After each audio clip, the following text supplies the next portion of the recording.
शुक्लांबरधरं विष्णुं शशिवर्णं चतुर्भुजं प्रसन्नवदनं ध्यायेत् सर्वविघ्नोपशान्तयेत्। गुरुर्ब्रह्मा गुरुर्विष्णुः गुरुर्देवो महेश्वरः गुरुः साक्षात् परब्रह्म तस्मै श्रीगुरवे नमः।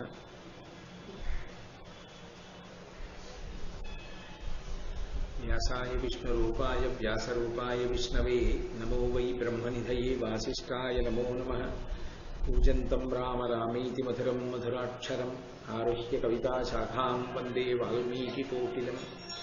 श्रुतिस्मृतिपुराणानाम् आलयं करुणालयं नमामि भगवत्पादशङ्करं लोकशङ्करम्।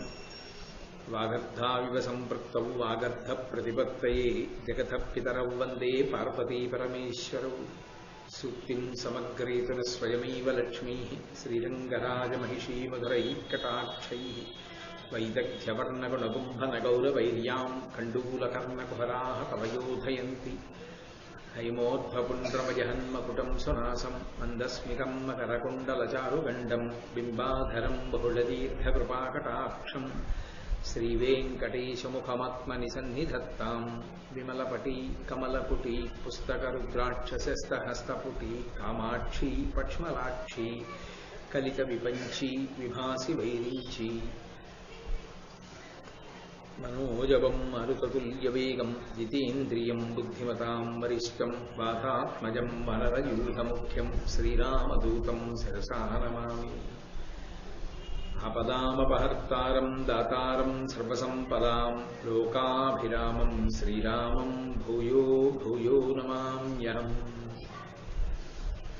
जयतु जयतु देवो देवकीनन्दनोऽयं जयतु जयतु कृष्णो वृष्णिवंशप्रदीपः।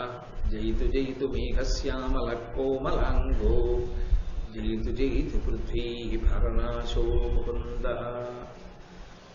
नारायणं नमस्कृत्य नरं चैव नरोत्तमं देवीं सरस्वतीं व्यासं ततो जयमुदीरयेत्। हरिः ओम्। परमेश्वर स्वरूपेण सदय नमस्कारः।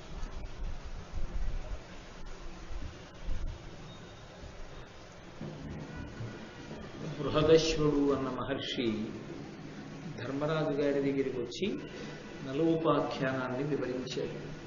ఆ నలోపాఖ్యానాన్ని వివరణ చేసినటువంటి కారణం చేత ధర్మరాజు గారికి రెండు ప్రయోజనాలు సమకూడే. ఒకటి, నలుడు ఏ జూదంలో ఓడిపోయాడో, ఏ కలిపురుష ప్రవేశం చేత ఆయన ధర్మాన్ని కొద్దిగా మరిచిపోయి వైక్లభ్యాన్ని పొందవలసి వచ్చిందో అటువంటి కలిదోష నివారణకి సంబంధించినటువంటిది నలోపాఖ్యానం.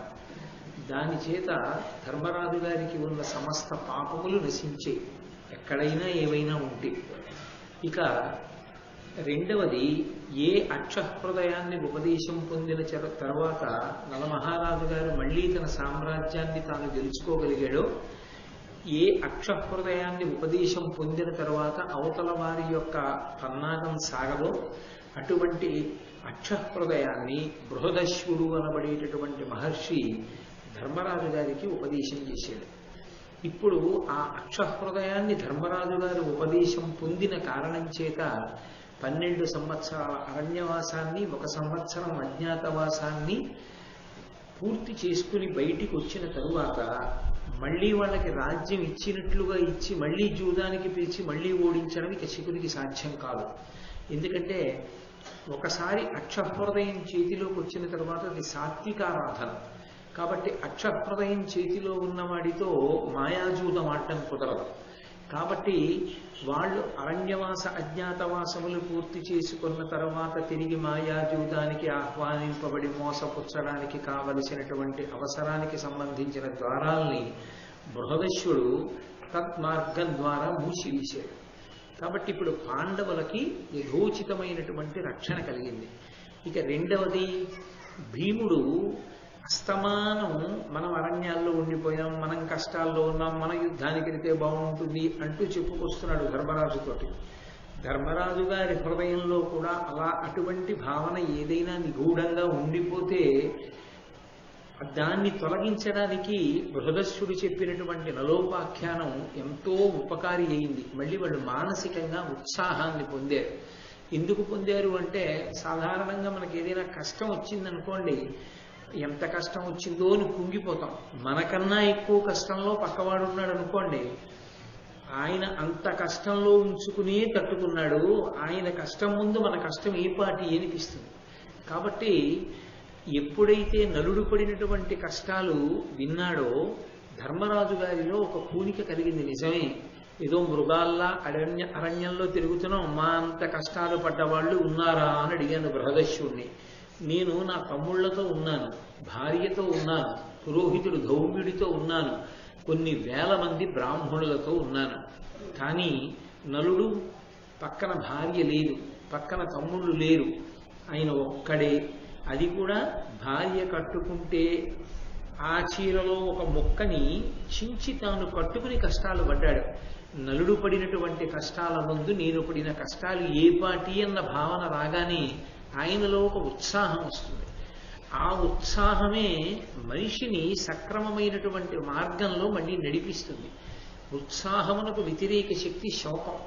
ఎప్పుడు శోకం ఆవరించిందో అప్పుడు ఆలోచన పొటమరించదు. శోకము రెండిటిని పాడు చేసేస్తుంది. ఒకటి ధైర్యాన్ని పాడు చేస్తుంది, రెండు ఆలోచనని పాడు చేసేస్తుంది. ధైర్యము ఆలోచన రెండు పోగానే మనిషి కుంగిపోవడానికి అవకాశం కలుగుతుంది. అందుకే శోకానికి విరుగుడు ఎక్కడ ఉన్నది అంటే, మనం పురాణాల్ని కావ్యాల్ని పరిశీలనం చేస్తే ఎంతమంది మహాత్ములు ఎన్ని కష్టాలు పడి జీవితంలో తట్టుకుని పైకొచ్చారో తెలుసుకున్న నాడు మనం పడుతున్న కష్టాలు ఏ పాటి కష్టాలు అని మనం ఉత్సాహంతో సంతోషంతో ఊంచుకుని ప్రయత్నం చేయడానికి ఆలోచించడానికి సావకాశం ఏర్పడుతుంది. ఆ సావకాశమే మన విజయానికి కారణమవుతుంది. అందుకే మహాభారతాన్ని వింటే అనేకమైనటువంటి ధర్మాలు తెలియడంతో పాటుగా మనం కూడా ధర్మమునందు ఊంచుకుని సంతోషంతో జీవనం చేయగలిగినటువంటి శక్తి ఇనుమడిస్తుంది. లేకపోతే అది ఒక ప్రమాదకరమైన ధోరణికి కారణమవుతుంది. ఒక కృతజ్ఞతా భావం ఒకటి అంకురించి భక్తిని పాడు చేసేస్తుంది. ఎంతసేపు ఇంకా నాకేదో లేదు ఏదో లేదు ఏదో లేదు అన్నవాడు పరమేశ్వరుడికి మనస్ఫూర్తిగా కృతజ్ఞత ఆవిష్కరించలేడు. చాలా మంది కన్నా నేను చాలా ఐశ్వర్యవంతుణ్ణి, చాలా మందితో పోలిస్తే నాకు లేనిదేం లేదు అన్న భావన కలగగానే పరమేశ్వరుడు నాకింత ఐశ్వర్యం ఇచ్చాడు అని కృతజ్ఞతతో ఆయన ముందు తల వంచబుద్ధేస్తుంది. అది భక్తి నిలబడడానికి కారణమవుతుంది. లేకపోతే ఆ భక్తి నిలబడదు. ఏదో లేదు ఏదో లేదని ఏడిచేవాళ్ళు కొన్ని కోట్ల మంది ఉండొచ్చు, కానీ రెండు కళ్ళు పరమేశ్వరుడు ఇచ్చాడని చాలు మహదైశ్వర్యం. ఆ రెండు కళ్ళు ఉండబట్టి మనం పొందినటువంటి ఐశ్వర్యంతో పోలిస్తే రెండు కళ్ళు లేని వాడి జీవితం ఎంత భయంకరంగా ఉంటుందో, వినలేని వాడి జీవితం ఎంత భయంకరంగా ఉంటుందో, మాట్లాడలేని వాడి జీవితం ఎంత భయంకరంగా ఉంటుందో. పరమేశ్వరుడు చూసే శక్తిని, వినే శక్తిని, మాట్లాడే శక్తిని ఇన్నిటిని మనకు అనుగ్రహించాడు. మిగిలిన వాళ్లతో పోలిస్తే మనం చాలా తృప్తిగా జీవితాన్ని గడపడానికి కావలసినటువంటి వ్యవస్థని ఈశ్వరుడు చేకూర్చాడన్న భావన కలగగానే మన యందు భక్తి పతనము కాదు. ధర్మరాజు గారికి ఈశ్వరుడు యందు భక్తి, తాను అంత కష్టంలో లేను అనేటటువంటి భావన, ఆయన యొక్క ధృతిని, ఆయన ఉత్సాహంతో కార్యాన్ని చక్కబెట్టడానికి కావలసినటువంటి అనుగ్రహాన్ని ఇచ్చేయి. రెండు శత్రుపక్షం వైపు నుంచి ఆలోచించినప్పుడు మరొక్కసారి మాయాజూతంలో ఆయన ఓడిపోకుండా ఏ ధర్మాన్ని ఆయన నమ్ముకున్నాడో ఆ ధర్మమే బృహదశ్యుడనబడేటటువంటి మహర్షి రూపంలో అనుగ్రహించింది. ఒక్కసారి ధర్మాన్ని పట్టుకుని ఉన్నవాడికి ఎప్పుడు ఏది అవసరమో పరమేశ్వరుడే ముందుగా ఆలోచించి దాన్ని సమకూరుస్తూ ఉంటాడు. మీరు ఆరణ్య పర్వాన్ని ఆ కోణంలో కూడా పరిశీలనం చేస్తూ ఉండండి. నారద మహర్షి వచ్చారు. నారద మహర్షి వచ్చి ధర్మరాజు గారిని ఒక ప్రశ్న వేశాడు. ధర్మపుత్ర, నీ ఉదార చరిత్రకు ధర్మమతికి తృప్తతముడనైతి అడుగు మిష్టమిద్ది అనినా కృతాంజలి అయి మహీషుడిట్టులనియ భక్తి. ఆ నారద మహర్షి వచ్చి నీ ధర్మనిష్టకి, నీ ఉదారమైనటువంటి చరిత్రకి, నీ నడవడికి నేను ఎంతో సంతోషించాను. మహాత్ములు సంతోషించేది దేనికి అంటే నడవడి చూసి సంతోషిస్తారు. నడవడి అంటే ప్రవర్తన. ప్రవర్తన అంటే ఏ ధర్మాన్ని అనుష్ఠించాలో ఆ ధర్మాన్ని అనుష్ఠిస్తున్న వాడిని చూసి సంతోషిస్తారు. ధర్మం తెలిసి అనుష్ఠించకపోతే నడవడి బాగుండదు.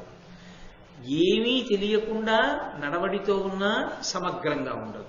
నాకేం తెలియదు కదండి, తెలిసి ఉంటే ఇంకోలా ఉండేవాడిని, తెలియదు కాబట్టి ఇలా ఉన్నానన్నా దానికి సమగ్రత ఉండదు.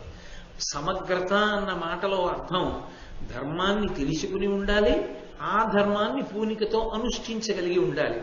ఈ రెండు ఎక్కడున్నాయో అక్కడ తన ప్రయత్నం అవసరం లేకుండా పెద్దల యొక్క ఆశీర్వచనం ఉంటుంది, భగవంతుని యొక్క అనుగ్రహం ఉంటుంది. అందుకే నారద మహర్షి అంటున్నాడు, నీ ఉదార చరిత్రకు ధర్మమతికి తృప్తతముడనైతి, నేను చాలా తృప్తి పొందాను. ఇది చాలా గంభీరమైనటువంటి మాట. ధర్మమతికి అన్న మాట ఎందుకు వాడాడంటే, ధర్మాన్ని పట్టుకుని ఉండగా అనేక కష్టాలు వస్తాయి. మొట్టమొదట పక్కనున్న వాళ్ళు చెప్పేది ఏమిటంటే, మీరు కాసేపు ఆ ధర్మాన్ని వదిలేయండి, మీకున్న ఈ దరిద్రం అంతా వదిలిపోతుందంట. అప్పుడు కూడా కాదు, నేను నమ్ముకున్న ధర్మం నన్ను గట్టెక్కిస్తుంది తప్ప ధర్మాన్ని వదిలిపెడితే నేను పొందే సుఖం శాశ్వతం కాదు, అది తాత్కాలికం. నేను గోతిలో పడిపోతాను, కాబట్టి నాకు వద్దు అధర్మం, నేను ధర్మమునందు ఊంచుకుని నిలబడతాను అని ప్రతికూల పరిస్థితుల యందు ధర్మమునందు అనురక్తి కలిగి ఉన్నవాడిని ధర్మమతి అని పిలుస్తారు. అనుకూల పరిస్థితుల యందు ధర్మాన్ని పట్టుకోవడం పెద్ద విశేషం కాదు. యథార్థంగా చెప్పాలంటే అన్నీ బాగున్నాయి, ధార్మికంగా ఉన్నాడు, పెద్ద విశేషం కాదు. ప్రతికూల పరిస్థితి వచ్చింది, కష్టం వస్తోంది, ధర్మాన్ని పట్టుకోవడం వల్లే కష్టం వస్తోంది. ధర్మాన్ని పట్టుకోవడం వల్లే కష్టం వచ్చినా ఆ ధర్మం నన్ను కాపాడి తీరుతుందని పట్టుకోవడంలో ఎక్కడా కూడా విచలితుడు కాకుండా నిలబడగలగాలి, వాడు ధర్మమతి. నీ ఉదార చరిత్రకు ధర్మమతికి తృప్తతముడనైతి, నేను చాలా తృప్తి పొందానయ్యా.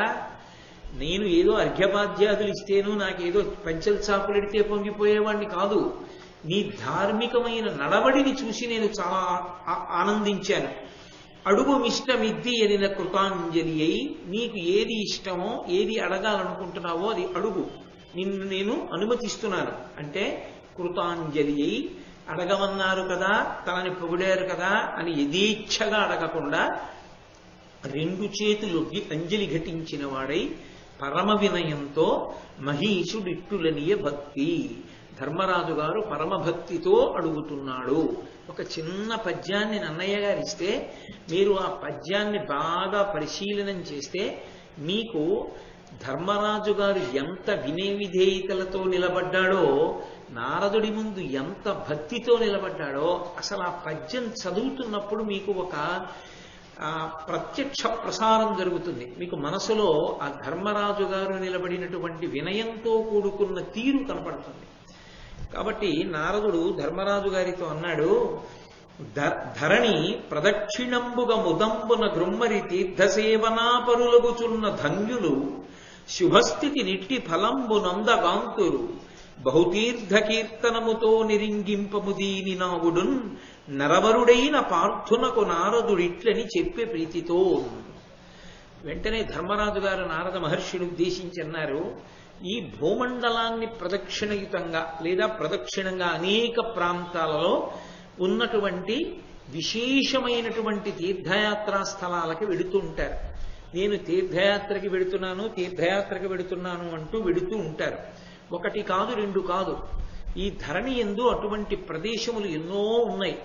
ఆ ప్రదేశాలకన్నిటికీ వెళ్ళి వస్తూ ఉంటారు. దాని వలన ఎటువంటి శుభస్థితి కలుగుతుంది, ఆ తీర్థయాత్రకి వెడితే వచ్చేటటువంటి ఫలం ఏమిటి అసలు? ఇది చెప్పేటప్పుడు నాకు తీర్థయాత్రకి వెళ్ళడం అనేటటువంటి దాని వలన విశేష ఫలం ఉంటుందనేటటువంటిది సువ్యవస్థితమైనటువంటి విశేషం. అందులో అనుమానం నాకుండి కాదు మిమ్మల్ని అడుగుతున్నది, అది ఖచ్చితంగా ఫలవంతమే. కానీ అది ఎందుచేత ఫలవంతమైంది? తీర్థయాత్ర అసలు న్యాయంగా అభ్యున్నతి హేతు ఏమిటి? ఏకాంతంలో కూర్చుని అంతర్ముఖుడవడమే పరమాత్మ దర్శనానికి మార్గం. భక్తి యొక్క వ్యగ్రతకి అర్థం ఏమిటంటే ఏకాంతాన్ని అపేక్షించడం. అసలు నిజంగా భక్తిలో పండుతున్నాడు అని గుర్తు ఏమిటంటే ఎక్కువ మందితో కలవడాన్ని ఇష్టపడరు, ఒక్కడు ఉండడానికే ఇష్టపడతాడు. చాలా మందితో కలవడం ఒక్క విషయం మీద ధ్యానం పెట్టడానికి ప్రతిబంధకం. కాబట్టి అందరూ అరణ్యానికి ఎందుకు ఎడతారంటే మహర్షులు, వాళ్ళు ఏకాంతమనందు భగవంతుని యొక్క దర్శనంలో ఓలలాడుతుంటారు. అంబుజోదర దివ్య పాదారవింద చింతనామృతపాన విశేషమత్త చిత్త మీరీతి ఇతర విషయంబు చేరనీర్చు వినుత గుణశీల మాటలు వెయ్యునేలా అంటాడు ప్రహ్లాదుడు. ఏకాంతాన్ని అభిలషించడానికి ఉండే కారణం అది. అందుకే భాగవతుల్ని సంతోషపెట్టడము అన్న మాటకు అర్థం ఏమిటంటే భాగవతుల దగ్గరికి వెళ్ళి ఎక్కువగా వాళ్ళని ఇబ్బంది పెట్టకుండా ఉండడమే దాని తాత్పర్యం. ఏదైనా అవసరమైతే ఎంత తక్కువ మాటలలో వాళ్ళతో మాట్లాడచ్చో అంత తక్కువ మాటలు మాట్లాడటమే తప్ప గంటల సేపు మాట్లాడి వాళ్ళ ఏకాంతాన్ని భంగం చెయ్యకుండా ఉండడమే వాళ్ళకి ఇవ్వగలిగినటువంటి నిజమైన కృతజ్ఞత. కాబట్టి ఏకాంతంగా కూర్చుని ధ్యానం చేసి తనలోకి తాను వెళ్ళడం వల్ల ధన్యతని పొందుతాడని కదా శాస్త్రములు వచిస్తున్నాయి. అలా కాకుండా తన భార్యతో బిడ్డలతో స్నేహితులతో ఏదో తీర్థయాత్ర అని అనేకమైనటువంటి ప్రదేశాలకు వెళ్ళినా కూడా చాలా పుణ్యమని చెప్తున్నారు కదా. అది అలా ఎందుచేత సంభవం అయింది? తీర్థయాత్రకు అంత విశేషం ఎక్కడి నుంచి వచ్చింది? దీనికి పూర్తి వ్యతిరేకం అది. ఒక చోట కూర్చుని తనలో తాను రమించడం ఇది. అన్ని చోట్లకి తిరుగుతూ అందరితో కలిసి ఉండడం అది. దీనికి వ్యతిరేకం అదైనా దీనికి ఎంత ఫలితం ఉందని చెప్తారో దానికి అంత ఫలితం ఉందని చెప్తారు. యథార్థమునకు దీనిలో కూర్చున్న వాళ్ళ సంఖ్య కన్నా దానిలో తిరుగుతున్న వాళ్ళ సంఖ్య ఎక్కువగా కనపడుతుంది.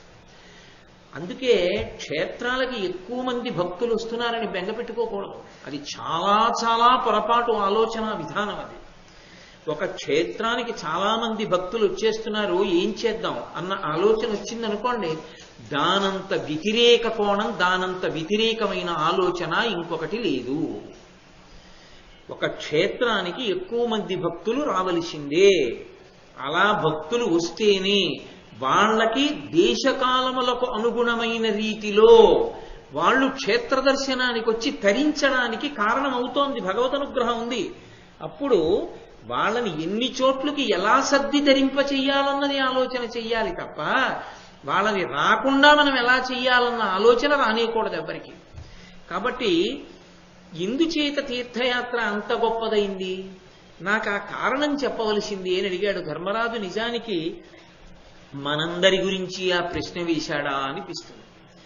అంటే నారద మహర్షి అన్నారు, మీ తాత మహానుభావుడు భీష్మాచార్యుల వారు ఒకానొకప్పుడు గంగాద్వారంలో కూర్చుని నిరంతర వేదాధ్యయనం చేశాడు. ఆ వేదాధ్యయనానికి ఇంకా ఎడతెరిపి లేదు. ఏదో కొన్నాళ్ళు ఆపడం కానీ ఏదో కొంతసేపు ఆపడం కానీ లేదు. ఇక నిరంతర వేదాధ్యయనం, ఎప్పుడూ వేదాన్ని అభ్యాసం చేస్తుండడమే, నేర్చుకుంటూ ఉండడమే. అలా నేర్చుకున్నాడు కొంతకాలం. ఇప్పటికీ ఉంది ఆ సంప్రదాయం. కేరళలో కావులు అంటారు.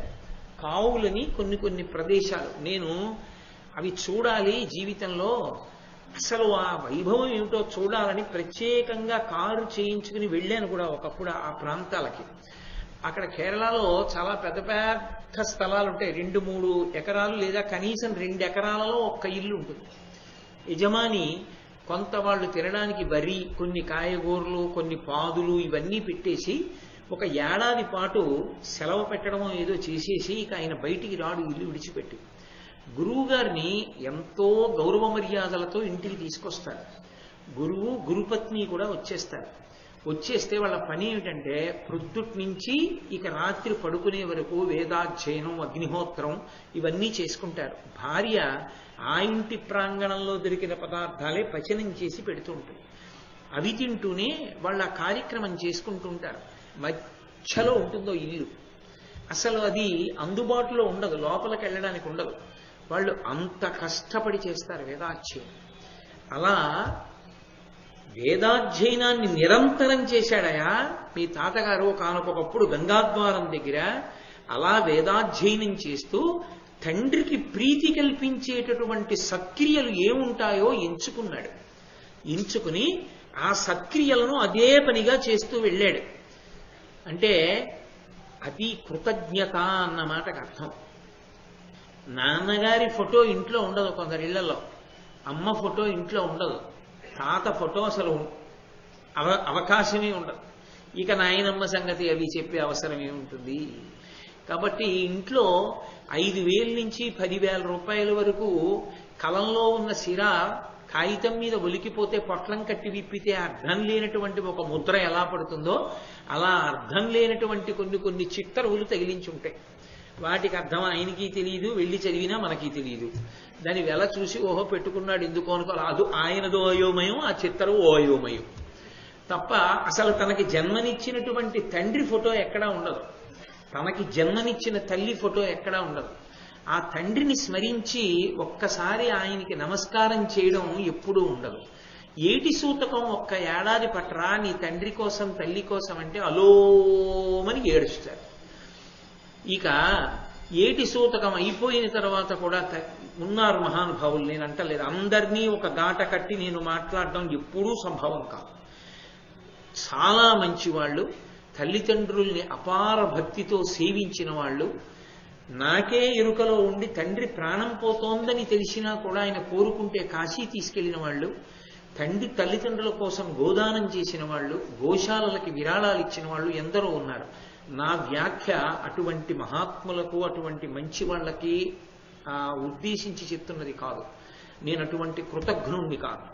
నేను చెప్తున్నది సాధారణ జీవితంలో వచ్చిన ప్రక్రియ గురించి మాత్రమే నేను మాట్లాడుతున్నాను.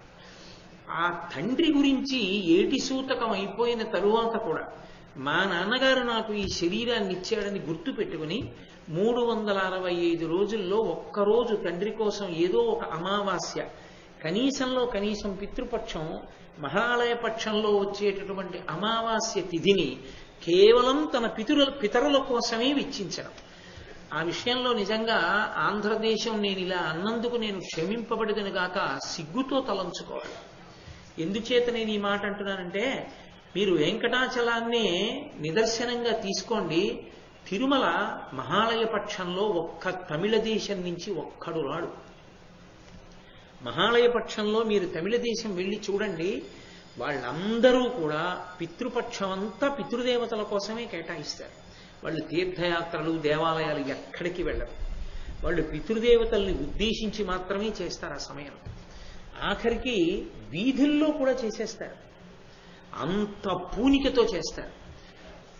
మనం ఎంతసేపు తీర్థయాత్ర, దేవుడు మన కోసం తప్ప అసలు మన తల్లి కోసం, మన తండ్రి కోసం మనమేం చేస్తాం, మహాలయ పక్షంలో మనం ఎంతవరకు దాన్ని వినియోగం చేసుకుంటున్నామన్నది యథార్థంగా అలవాటులో బాగా తగ్గిపోతోంది. మహాభారతం చదివినప్పుడు కేవలం దాన్ని అలా చదివి విడిచిపెట్టడం కాదు, తండ్రికి ప్రీతి కలిగించేటటువంటి సత్కర్మలను ఎన్నో చేస్తున్నాడు భీష్ముడు. గంగా తీరంలో కూర్చుని, ఆ గంగా ద్వారమునందు హరిద్వార్ కూర్చుని చేస్తున్నాడు. చేస్తుంటే పులస్త్య మహర్షి వచ్చాడు, మహానుభావుడైన బ్రహ్మమానస పుత్రులలో ఒకడు. అటువంటి పులస్త్య బ్రహ్మ బయలుదేరి వస్తే భీష్మాచార్యుల వారు ఆయనని పూజించారు.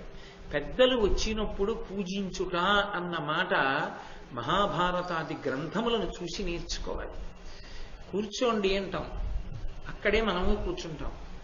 మనం కూర్చున్న చోటే వచ్చిన మహాత్ముడు కూడా కూర్చున్నాడు అనుకోండి, ఏమిటి తేడా? ఆయనకి నువ్వు ఇచ్చిన ఆసనంలో ఏమిటి గౌరవం వ్యక్తమైంది? కాబట్టి ఆయనని గౌరవించుట అన్న మాటకు అర్థం ఏమిటి? పెద్దలు మన ఇంటికి వస్తున్నారు అంటే ఓ దర్భాసనం సిద్ధం చేసుకోవడం, ఓ దర్భాసనం వేసి అయ్యా కూర్చోండి అని చెప్పడం. కనీసంలో కనీసం ఆ మర్యాద మనకి చేతకానప్పుడు మహాత్ముడైన వాడు ఇంటికి వస్తే మాత్రం వాడి అనుగ్రహం మన యందు దేనికి ప్రసరిస్తుంది? ఆయనేం కోరుకుని వచ్చేవాడు కాడు, నీ గౌరవాన్ని చూసి పొంగిపోయేవాడు, నీ శాస్త్ర నిబద్ధతని చూసి పొంగిపోతాడు. బట్టి భీష్మాచార్యుల వారు వచ్చిన పులస్త్య బ్రహ్మకి దర్భాసనం వేశారు.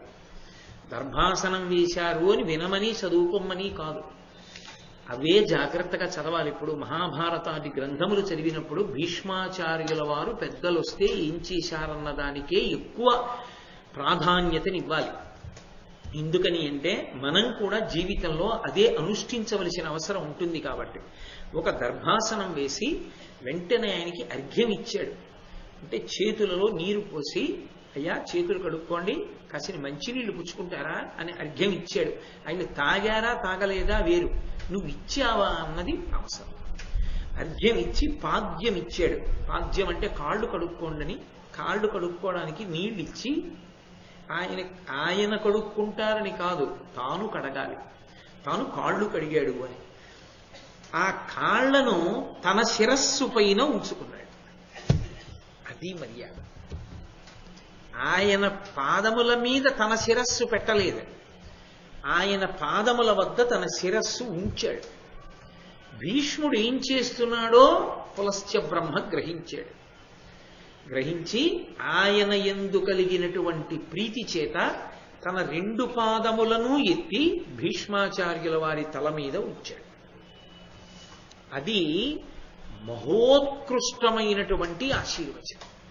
ఒక గురువు ఒక శిష్యుడికి ఇచ్చేటటువంటి ఆశీర్వచనంలో మహోత్కృష్టమైన ఆశీర్వచనం ఏది అంటే, గురువు గారు తన 2 పాదములు ఎత్తి శిష్యుని యొక్క తల మీద ఉంచుతారు.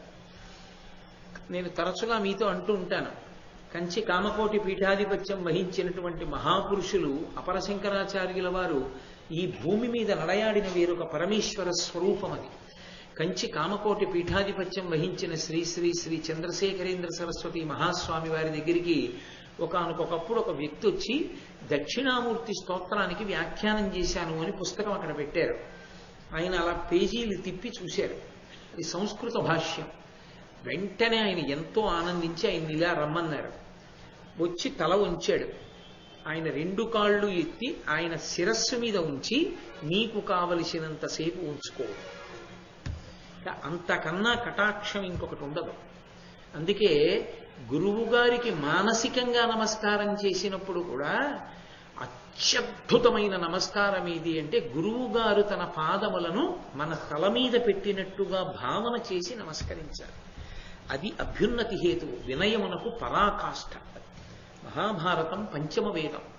4 వేదముల తర్వాత 5వ వేదం అంత ప్రఖ్యాతి వహించింది. అందులో చెప్పబడని అంశం లేదు అనుష్ఠానం గురించి.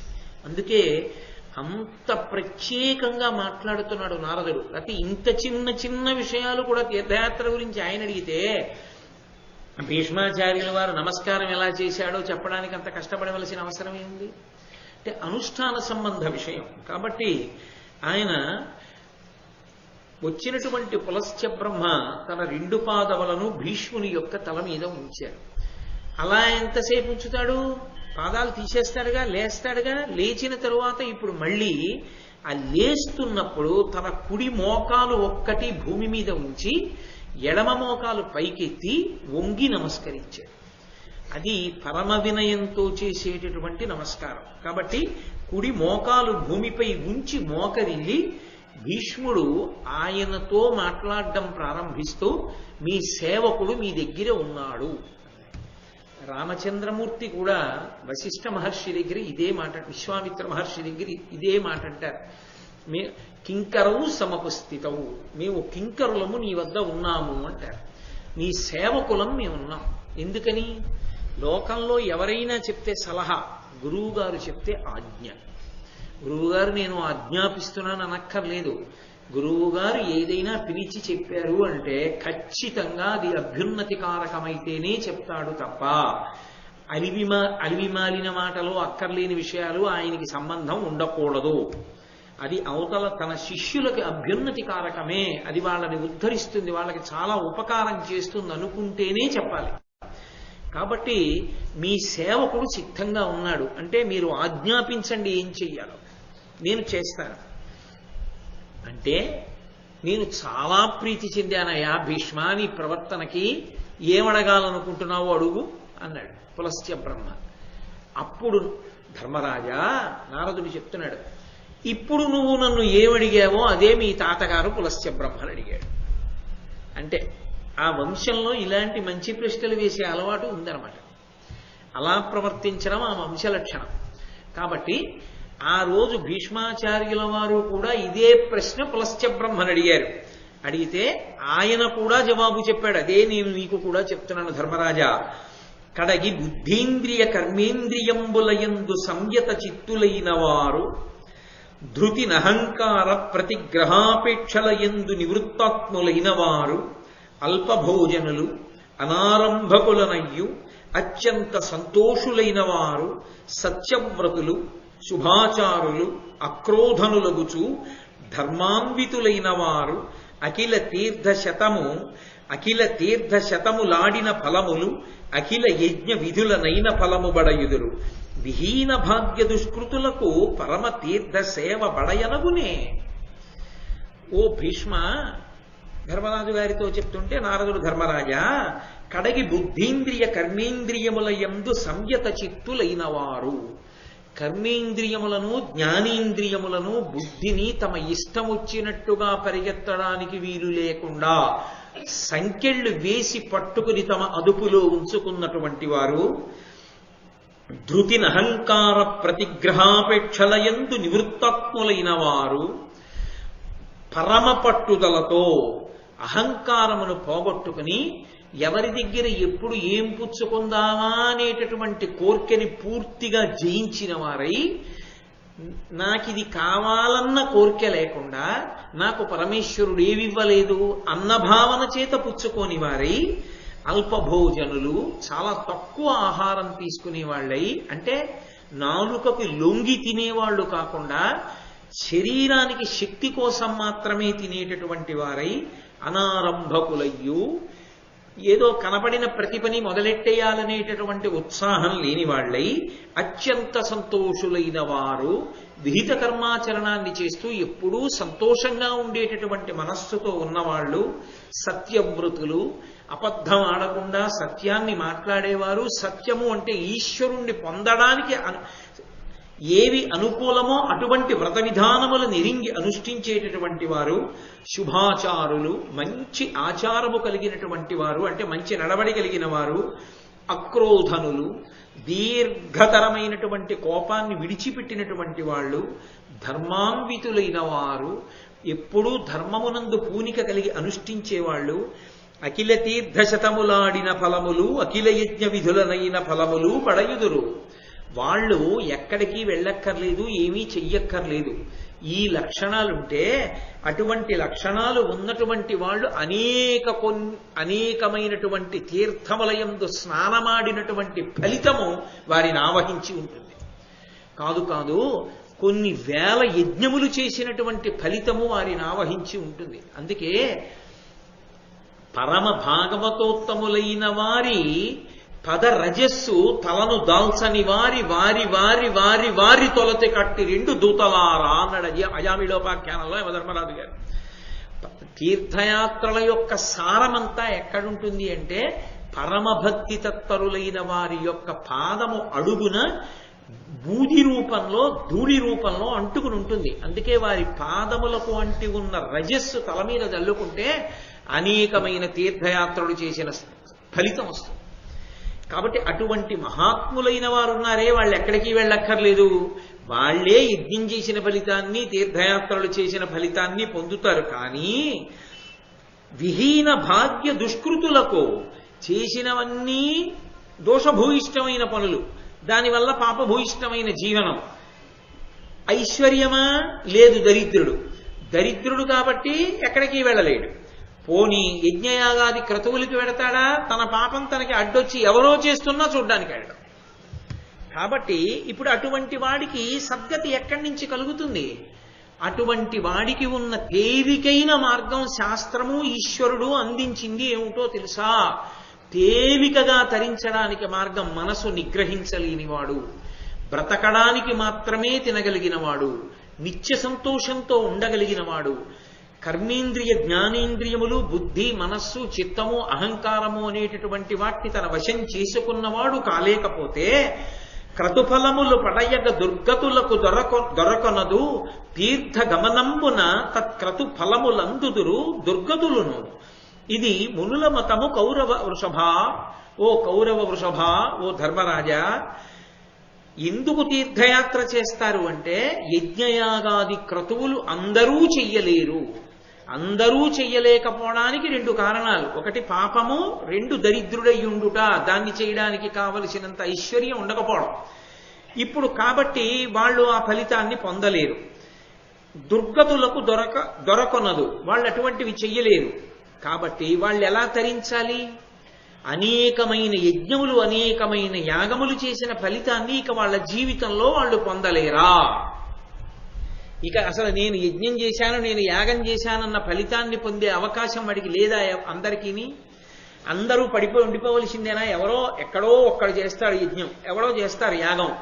తప్ప మిగిలిన వాళ్ళు చెయ్యలేకపోయిన వాళ్ళు ఎవరున్నారో వాళ్ళందరూ మేము ఇక చెయ్యలేమో మా అవకాశం లేదని తరించలేక ఉండిపోవలసినదేనా?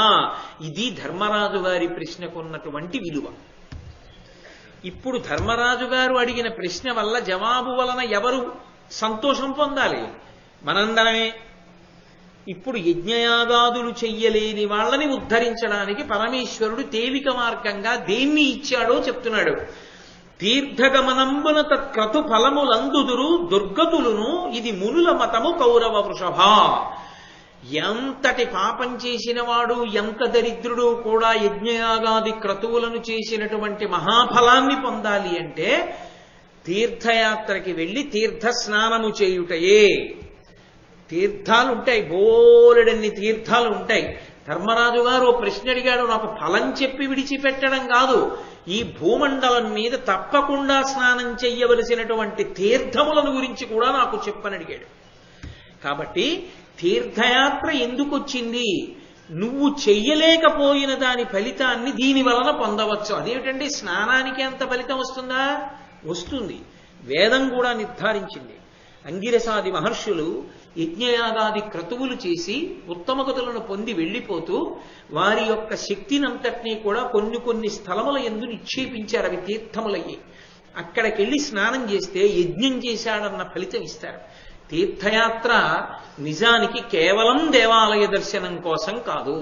వెంకటాచలం వెడితే మీరు ఎన్ని మాటలు వెంకటేశ్వర స్వామిని చూశారు అన్నదానికన్నా ఒక్క మాట వెంకటేశ్వర దర్శనం చేసి మీరు ఎన్ని తీర్థాలలో స్నానం చేశారన్న దాని వల్లే వెంకటేశ్వర స్వామి ఎక్కువ ప్రీతి చెందుతారు.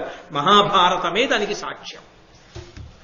కాబట్టి అలా తీర్థయాత్రకి వెళ్లి తీర్థముల యందు స్నానము చేసిన వారు యజ్ఞయాగాది క్రతువులను చేసినటువంటి ఫలితాన్ని పొందుతారు అని నువ్వు అడిగావు కదూ. ఈ భూమండలంలో ప్రధానమైనటువంటి తీర్థములు ఏ ఉన్నాయి, ఎక్కడున్నాయి అని అడిగావు కదూ. అన్నీ కాకపోయినా కొన్నిటిని, ప్రధానమైన వాటిని నీతో ముచ్చటిస్తున్నాను విను ధర్మరాజా. పుష్కరము అనబడేటటువంటిది తండులికాశ్రమంలో అగస్త్యవటంలోనూ ఈ రెండిటిలోనూ స్నానం చెయ్యడం. కణ్వాశ్రమము, ధర్మారణ్యము, యయాతిపతనము అనేటటువంటి క్షేత్రములను దర్శనం చేయడం, నర్మదా స్నానం చేయడం, చర్మండ్వతి అనబడేటటువంటి తీర్థమునందు స్నానం చేయడం, ఇవి సర్వోత్కృష్టములైనటువంటి విశేషములు. ఇందులో ఎప్పుడైనా తీర్థయాత్రకి వెడితే గమనించవలసినటువంటి విషయాలు కొన్ని ఉంటాయి ధర్మరాజా. తీర్థము అని ఏది ఉన్నదో దాని యందు స్నానము తప్పకుండా చెయ్యడానికే యాత్ర చెయ్యాలి. తీర్థయాత్ర దేనికి అంటే కేవలం ఏదో ఒక దేవాలయాన్ని దర్శనం చేసి అందులో ఉన్న స్వామి దర్శనం చేసుకుని తిరిగి రావడానికి కాదు. అక్కడ ఏ ఏ తీర్థములున్నాయో తెలుసుకుని కనీసం ఒక్క తీర్థంలోనైనా స్నానం చేస్తేనే తీర్థయాత్ర. అసలు నిజానికి అది దైవ దర్శన యాత్ర కాదు, అది తీర్థయాత్ర. అంటే స్నానము ముఖ్యమైన ఫలితంగా ఉంటుంది. కాబట్టి తీర్థమునందు స్నానం చెయ్యాలి. తీర్థమునందు స్నానం చేయడం ఎంత ప్రధానమైన అవసరమో ఒక ఆశ్రమమును దర్శించడం కూడా అంత గొప్ప విశేషము సుమా. ఆశ్రమం అంటే మహాపురుషులైన వారు, తాపసులు, భాగవతోత్తములైనటువంటి వారు అక్కడ వసించి ఉంటారు, అక్కడ నివసించి ఉంటారు, లేదా ఒకానొకప్పుడు అక్కడ నివసించి ఉండి ఉన్నటువంటి ప్రదేశం అయి ఉంటుంది. అటువంటి ప్రదేశానికి తప్పకుండా వెళ్ళి తొక్కాలి. తొక్కి అటువంటి మహాత్ములు ఉన్న ప్రదేశంలో మనం కొంతసేపు కూర్చుంటే, ఉదాహరణకి మనం వెంకటాచల క్షేత్రానికి వెళ్ళామనుకోండి, వెంకటాచల క్షేత్రంలో అగస్త్య మహర్షి యొక్క ఆశ్రమం ఉన్నటువంటి ప్రదేశం ఉంది. అక్కడే కళ్యాణ శ్రీనివాసం అని మొన్న బ్రహ్మోత్సవాలు అయ్యాయి. ఆ కళ్యాణ శ్రీనివాసానికి వెళ్ళేటటువంటి త్రోవలోనే ఒక గొప్ప శివాలయం ఉంది. ఆ శివాలయంలోనే అగస్త్య మహర్షి ప్రతిరోజు కూర్చుని అభిషేకం చేసేవారు. అదంతా అగస్త్యాశ్రమం. ఆశ్రమంలోనే ఒక మూల శ్రీనివాసుడు ఉన్నాడు. ఆయన ఉన్న ప్రదేశమే కళ్యాణ శ్రీనివాసం. అసలు వెంకటాచలం వెడితే తప్పకుండా వెళ్ళవలసిన దేవాలయాలు ఏవి, తొక్కవలసినవేవి అంటే అగస్త్యాశ్రమానికి వెళ్ళి అక్కడ ఉన్న శివాలయాన్ని, అక్కడ ఉన్న కళ్యాణ శ్రీనివాసాన్ని చూడాలి. గత జన్మంబులనేమి చేసితిమో, యాగశ్రేణులేమేమి చేసితిమో, ఎవ్వరికేమి పెట్టితిమో, ఏ సిద్ధాశ్రమమునం త్రొక్కితిమో అంటుంది యశోద భాగవతంలో. కాబట్టి తప్పకుండా ఆశ్రమ ప్రాంగణాన్ని తొక్కాలి. ఆశ్రమ ప్రాంగణంలోకి వెళ్ళినప్పుడు ఆహార నియమాన్ని పాటించాలి. అత్యంత మితమైన ఆహారము, సాత్వికమైన ఆహారము, దైవమునకు అర్పింపబడిన ఆహారము తీసుకోవాలి. అంటే గుటుక్కున మనం నోట్లో వేసుకోవడం కాకుండా కనీసంలో కనీసం దాన్ని తినే ముందు ఒక్కసారి మనసులో ఎవరు నీకు ఇష్టదైవమో వారికి మనసా సమర్పణం చేసి తినాలి. అంటే ఎదురుగుండా నైవేద్యం పెట్టడానికి అవకాశం లేకపోవచ్చు. ఉమామహేశ్వర పరబ్రహ్మార్పణమస్తు అనుకుని తిను. నామరూపాలతో ఏముంది, నీకు అలా అనడం ఇబ్బంది అయితే, నీకు ఇంకొక రూపం ఇష్టమైతే లక్ష్మీనారాయణ పరబ్రహ్మార్పణమస్తు అని చక్కగా ఆ పదార్థాన్ని మితంగా సేవించి ఆశ్రమవాసం చేయి. ఆశ్రమంలో కూర్చుని మహాత్ములు తిరుగాడినటువంటి ప్రదేశంలో తిరుగు, అక్కడ ఉండు. అందుకే కంచికామకోటి పీఠాధిపత్యం వహించిన పరమాచార్య స్వామి ఎప్పుడూ ఒక మాట చెప్పేవారు, మీ జీవితంలో తప్పకుండా ఒక అలవాటు చేసుకోండి. మీరు ఎలా మీ పుట్టింటికి వెడతారో, మీ అత్తమారింటికి వెడతారో అలా సంవత్సరంలో కనీసం 1-2 రోజుల పాటు మీకు అత్యంత ప్రీతిపాత్రమైనటువంటి గురువు గారు ఎక్కడున్నారో అటువంటి ఆశ్రమానికి మీరు కూడా వెళ్ళి ఉండడం, ఆ ఆశ్రమంలో మీరు గడపడం నేర్చుకోండి. కామకోటి మఠం, కామకోటి పీఠం జగద్గురువుల యొక్క నిలయం కదా. కాబట్టి రండి, వచ్చి 2 రోజులు ఉండండి అంటుండేవారు. అది మనుష్య జీవితానికి అవసరం. అది కామకోటి కావచ్చు, శృంగగిరి కావచ్చు. శృంగేరి వెళ్ళొచ్చు, ఆ శృంగేరి జగద్గురు పీఠం. పరమాచార్య చెప్పింది గురువులు ఉన్న స్థానానికి వెళ్ళి అటువంటి పవిత్రమైన ఆశ్రమములయందు శంకర భగవత్పాదుల వంటి మహాపురుషులు స్థాపించినటువంటి పీఠములవి. అటువంటి పీఠ ప్రాంగణములకు వెళ్ళి వాసం చెయ్యాలి. గొప్ప గొప్ప ఆశ్రమాలుంటాయి. బ్రహ్మజ్ఞానులు నివసించిన భూములు, భగవాన్ రమణులు తిరిగాడినటువంటి ప్రదేశం తిరువణ్ణామలై రమణాశ్రమం.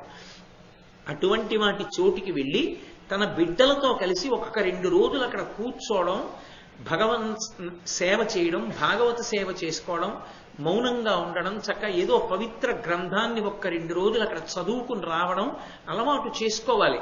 కాబట్టి ఆహారమునందు అత్యంత జాగ్రత్తతో తీర్థయాత్ర చేసేటప్పుడు తీర్థస్నానమును ప్రధానముగా స్వీకరించి ఆశ్రమ ప్రాంగణం ఎక్కడుందో తెలుసుకుని ఆశ్రమానికి వెళ్ళి ఆ ఆశ్రమంలో ఆహార నియమం పాటిస్తూ పెద్దలు నడిచినటువంటి చోట ఆ రజస్సు, ఆ ధూళి మన మీద పడేటట్టుగా మనని మనం సుశిక్షితులం చేసుకోవాలి అని ఈ భరతఖండమునందు తప్పకుండా స్నానము చెయ్యవలసినవి కనీసంలో కనీసం పేర్లైనా వినవలసినటువంటి తీర్థములు పింగము, ప్రభాస తీర్థము, వరదాన తీర్థము, పిండాకర తీర్థము, శంకుకర్ణేశ్వర తీర్థము, వసుధార, వసుసరం, సింధూత్తమ, బ్రహ్మతుంగ, శ్రీకుండం, విమల తీర్థం, బడబ, దేవిక, శిశయానము, కురుక్షేత్రము, నైమిష తీర్థము,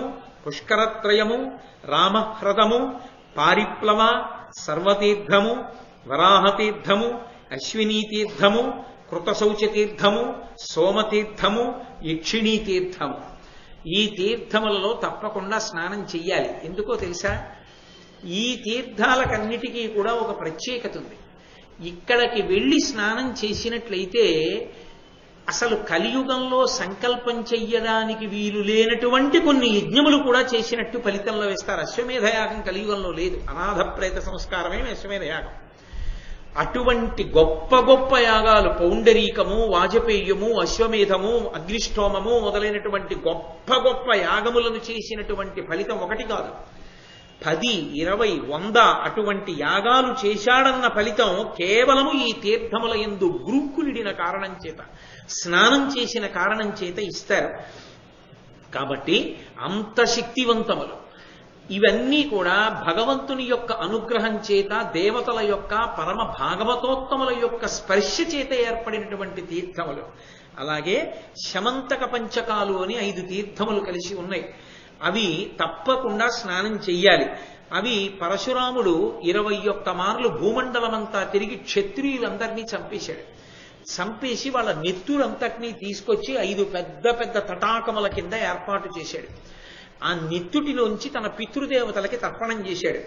వీరుండు క్షత్రియుల తన దారుణ పరశువన జామదగ్నుడు రౌద్రాకారుడు వధించి తది ఆరుణమున 7 మడుగులు ఆపాదించన్. ఆ రక్తంతో 5 మడుగులు తయారు చేశాడు. ఆయన ప్రతిజ్ఞ అటువంటిది, క్షత్రియ వధ చేస్తాను, భూమండలం అంతా తిరిగి వాళ్ళు అహంకారులయ్యారు అని, జమదగ్ని పట్ల అపచారం చేశారు తండ్రి పట్ల అని. ఆయన పితృతర్పణం చేస్తే పితృదేవతలు కనపడి ఎంత అసాధ్యమైన పని చేశావురా అని ఆయన చేసిన పనికి ఆయన ప్రతిజ్ఞాపాలన మనకు పితృదేవతలు సంతోషించారు. ఏదైనా వరం కోరుకొమ్మని అడిగారు. ఆయన అన్నాడు, క్షత్రమధనైన పాపంబు గ్రగవలయు గడగి సద్గతియును నాకు బడయవలయు ఇవియు పుణ్యతీర్థంబులయ్యి ధరిత్రి బరగుచుండంగవలయు మీ కరుణ చేసి.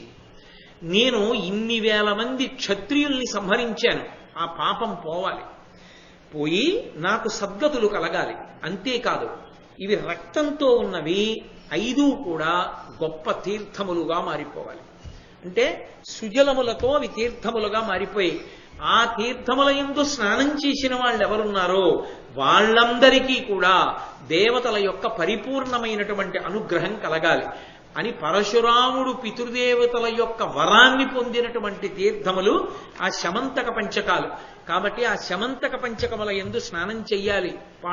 ఓ ధర్మరాజా, శ్రీతీర్థం, కపిలతీర్థం, గోభవనం, ఇక్షేంద్ర తీర్థం, సరస్వతీ నది,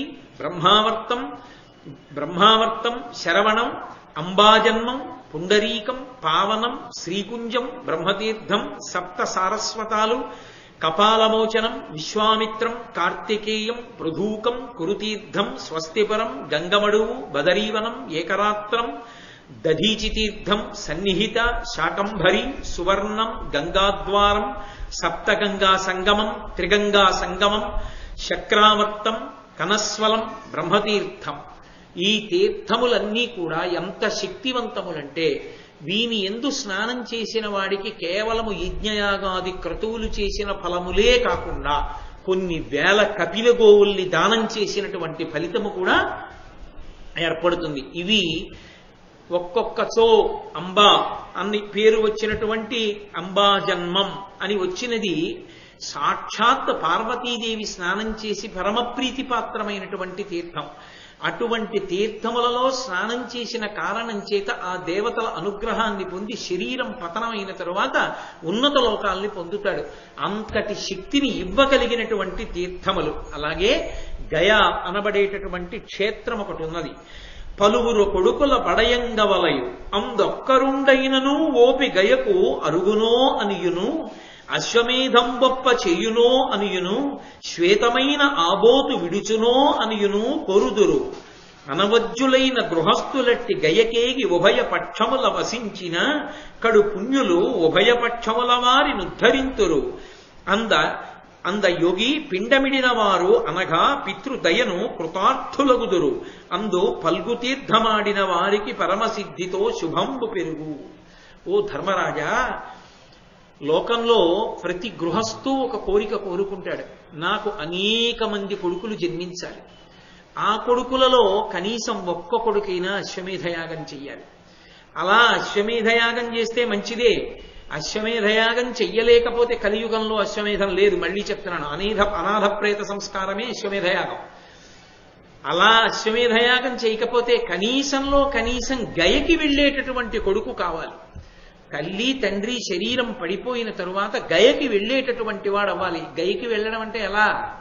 వెళ్ళి ఏదో ఒక రోజుండి పితృపిండం పెట్టి రావడం కూడా గొప్ప విషయమే. నేనేం దాన్ని కూడా తక్కువ చేసి మాట్లాడటలేదు, అది కూడా చాలా గొప్ప విశేషమే. కానీ కనీసంలో కనీసం ఆ గయాక్షేత్రానికి వెళ్ళి ఒక తెల్లటి ఎద్దుని విడిచిపెడతాడా? అచ్చోసి ఆబోతుని విడిచిపెట్టారంటారే, వృషత్సోర్జనము అంటారు. ఒక ఎద్దుని అలా విడిచిపెట్టేస్తే ఆ ఎద్దుతో సంగమించి గోసంతతి పెరుగుతుంది. ఆ గోసంతతి పెరగడానికి ఆ ఎద్దు కారణమైంది. కాబట్టి ఏ కొడుకు తెల్లటి ఎద్దుని అచ్చుపోసి విడిచిపెట్టాడో అటువంటి కొడుకు యొక్క తల్లిదండ్రులు ఉన్నతగతుల్ని పొందుతారు. అందుకని అలా గయ వెళ్ళి ఒక తెల్లటి ఎద్దుని విడిచిపెట్టేటటువంటి కొడుకు నాకు పుడతాడా అని చూస్తూ ఉంటారట పైన కూర్చుని. ఎవరైనా వెడతాడా నా కొడుకుల్లో వెళ్ళి అలా చేస్తాడా అని ఆలోచన చేస్తూ ఉంటారట. అలాగే శ్వేతమైన యాబోతు విడుచునో ఎనుగును కోరుదురు అనవజ్జులైన గృహస్థులట్టి గయకేగి ఉభయపక్షముల వసించిన కడు పుణ్యులు ఉభయపక్షముల వారిని ఉద్ధరింతురు. ఎవరైనా గృహస్థు కొడుకు వెళ్ళి గయలో 2 పక్షములు అంటే శుక్లపక్షం కృష్ణపక్షం అంటే ఒక నెలంతా గయలో ఉండి గయలోనే భోజనం చేస్తూ గయలోనే నివాసం ఉండి అక్కడ ఉన్నటువంటి ఫల్గుణీ నదిలో స్నానం చేసి పితృపిండం పెడితే ఒక్క తండ్రి వైపు వాళ్ళు కారుట.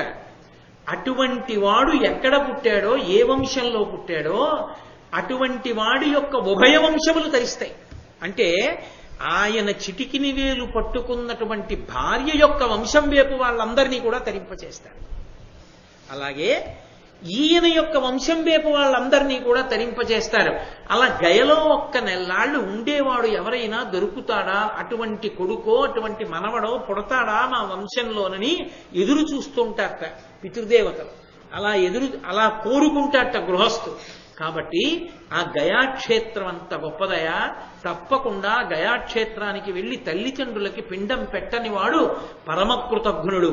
ఆ గయ వెళ్లి ఆ పాటి చేయని వాడు కొడుకే కాడు అని తప్పకుండా వెళ్ళాలి అని నారద మహర్షి అంతటి వారు ధర్మరాజు గారితో చెప్తూ, అలాగే యక్షిణీ తీర్థమని ఒక తీర్థం ఉన్నది.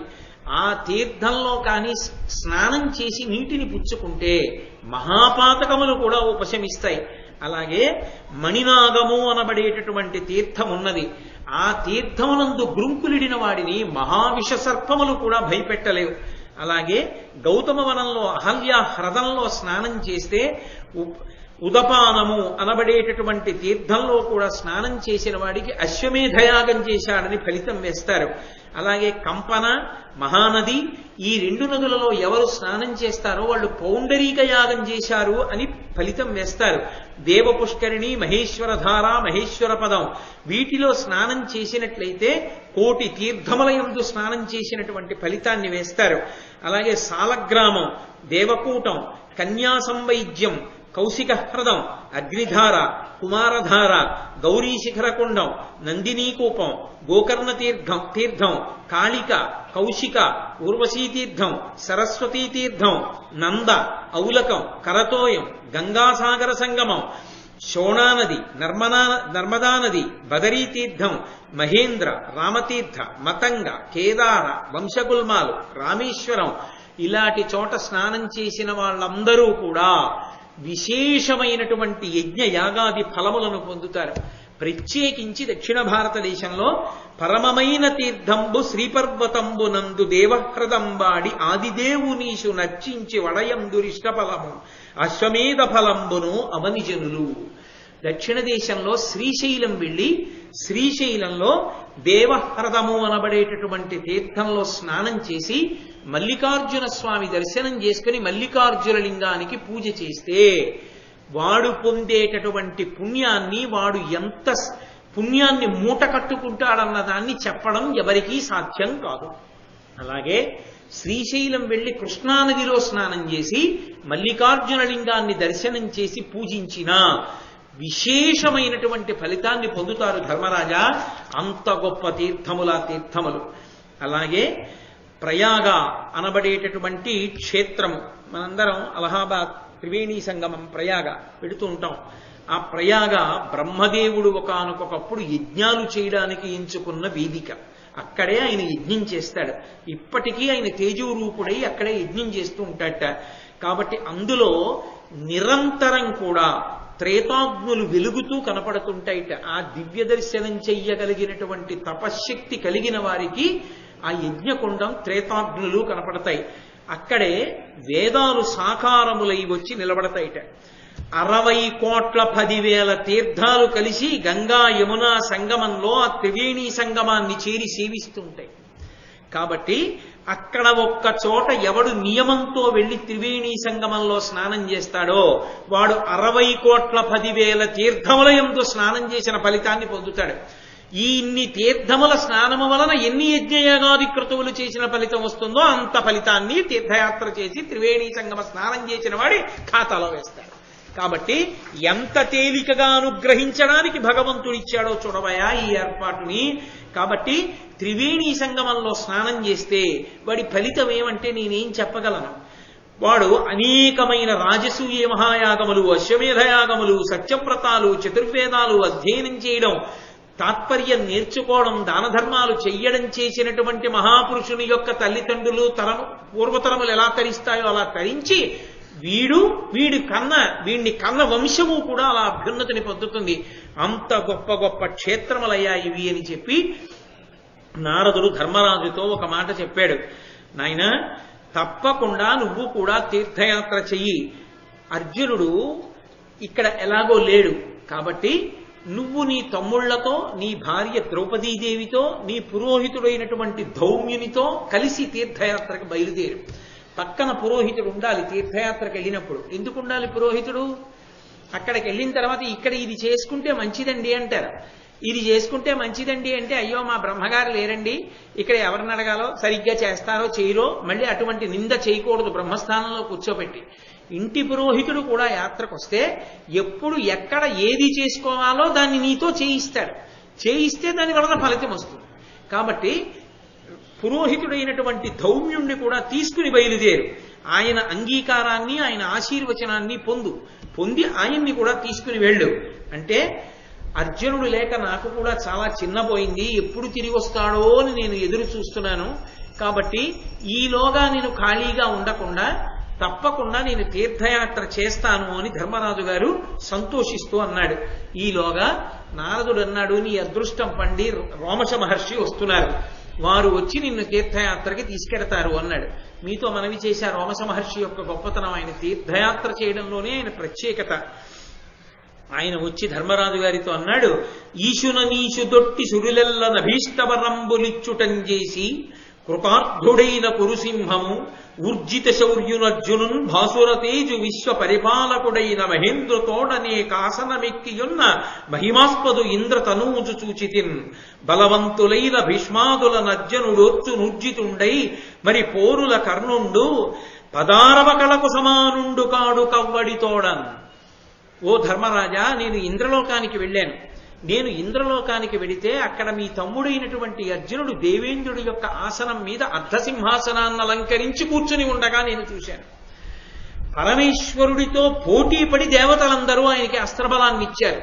ఇంద్రుడి దగ్గర వజ్రాయుధం పుచ్చుకున్నాడు, వరుణుడి దగ్గర వరుణపాశాలు పుచ్చుకున్నాడు, కుబేరుడి దగ్గర కౌబేరాస్త్రం పుచ్చుకున్నాడు, ఒక్కొక్కళ్ళ దగ్గర ఒక్కొక్క అస్త్రం పుచ్చుకున్నాడు. పరమశివుడి దగ్గర పాశుపతాస్త్రమే పొంది దేవేంద్రుడి యొక్క అర్ధసింహాసనం మీద కూర్చునున్నాడు. దేవేంద్రుడు తన యొక్క సలహాగా నీకు ఒక మాట చెప్పమన్నాడు. నిన్ను తీర్థయాత్రలు చెయ్యమని చెప్పాడు. అది నీకు ఎంతో శుభాన్ని చేకూరుస్తుందని చెప్పాడు. ఆరణ్య పర్వం అందుకైంది.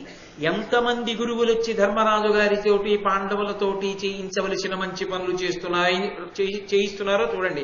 ఇన్ని మంచి పనులు చేసి ఇంత పుణ్యం ఆవహించి ఉండగా కురుక్షేత్రంలో వాళ్ళు ఎందుకు ఓడిపోతారు?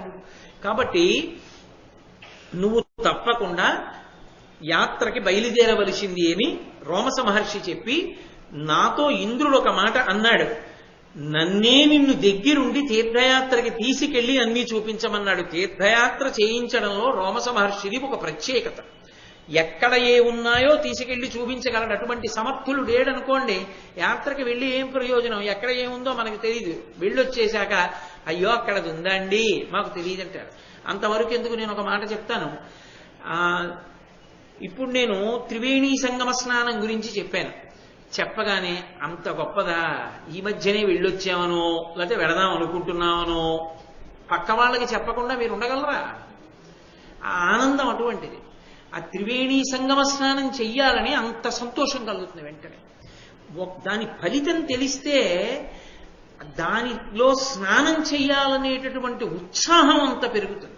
అది చేసేటప్పుడు అరే మనకి ఇది అభ్యున్నతి హేతువు, ఏదో చెయ్యడం కాదు, చక్కగా సంకల్పం చెప్పుకొని భగవన్నామని చెప్పుకుంటూ మనం ఎంతో పవిత్రంగా ఇక్కడ గడపాలనేటటువంటి పూనిక కలుగుతుంది. అది తెలియకుండా వెళ్ళి చేసినా అదే ఫలితం ఉండొచ్చు.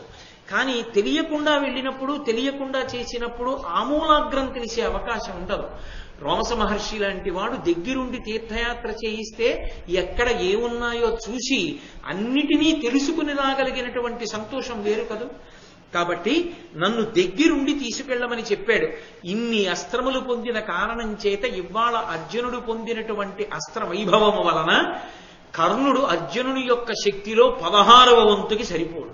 కాబట్టి కర్ణుడు ఏ అనుమానం లేకుండా అర్జునుని చేతిలో హతుడైపోతాడు. కర్ణుడి గురించి తలుచుకుంటేనే నాకు నిద్ర పట్టదన్నాడు ధర్మరాజు గారు. ఇప్పుడు ఆ కర్ణుడి గురించి నువ్వు ఆలోచించవలసిన పని లేదు. కాబట్టి నువ్వు సంతోషంగా బయలుదేరి తీర్థయాత్ర చెయ్యవలసింది అన్నాడు. అంటే ధర్మరాజు గారు మళ్ళీ అడిగాడు, అసలు ఈ తీర్థములకు, ఈ నదులకు, ఆ దేవాలయములకు, ఆ పర్వతములకు, ఆయా ప్రాంతములకు, ఆయా ఆశ్రమములకు అంత శక్తి ఎక్కడి నుంచి వచ్చింది? వెళ్ళి తొక్కితే, కూర్చుంటే, స్నానం చేస్తే, తాగితే, పడుకుంటే, తిరిగితే, దర్శనం చేస్తే, భగవన్నామని చెప్తే అంత శక్తి ఆ ప్రదేశాలకు ఎలా వచ్చింది? భూమి అంతా ఒక్కటైనప్పుడు ఒక ప్రదేశానికి లేని శక్తి వేరొక ప్రదేశమునందు ఎలా పటమరించింది? ఇంత శక్తి ఆయా ప్రదేశములకు ఏ కారణం చేత వచ్చిందో నాకు చెప్పవలసింది అన్నాడు. తప్పకుండా నీకు చెప్తాను. నీకు చెప్పే ముందు ఒక విశేషాన్ని చెప్పవలసిన అవసరం ఉంది. నువ్వు నన్ను ఈ భూమండలంలో ఉన్న ప్రధానమైనటువంటి తీర్థముల గురించి చెప్పమన్నావు కదూ. ఇప్పటిదాకా నేను నీకు ఆ తీర్థముల గురించి చెప్పాను. అవి వినడం వల్ల వచ్చే ప్రయోజనం ఏమిటో తెలుసా? అనవజ్య తీర్థసేవనమును, కపిలా స్వర్ణ దానములు, ఉగ్ర తపంబును, చేయువానికి బోలునే పడయగ పేర్మి ఉభయలోక సుఖంబుల్. తీర్థయాత్ర చేయడం వల్ల ఎంత ఫలితం వస్తుంది అంటే, అనవజ్య తీర్థసేవనమును, ఆ తీర్థయాత్రకి వెళ్ళడం, కపిల గోవుని దానం చేయడం, బంగారాన్ని దానం చేయడం, చాలా గొప్పగా తపస్సు చేయడం, ఈ 4టిని సమానంగా చెప్పారు. కాబట్టి తీర్థయాత్రని తక్కువ చేయడానికి అవకాశం లేదు. తీర్థయాత్ర అంత గొప్పది. కాబట్టి ఆ తీర్థయాత్రకి నువ్వు తప్పకుండా బయలుదేరవలసింది.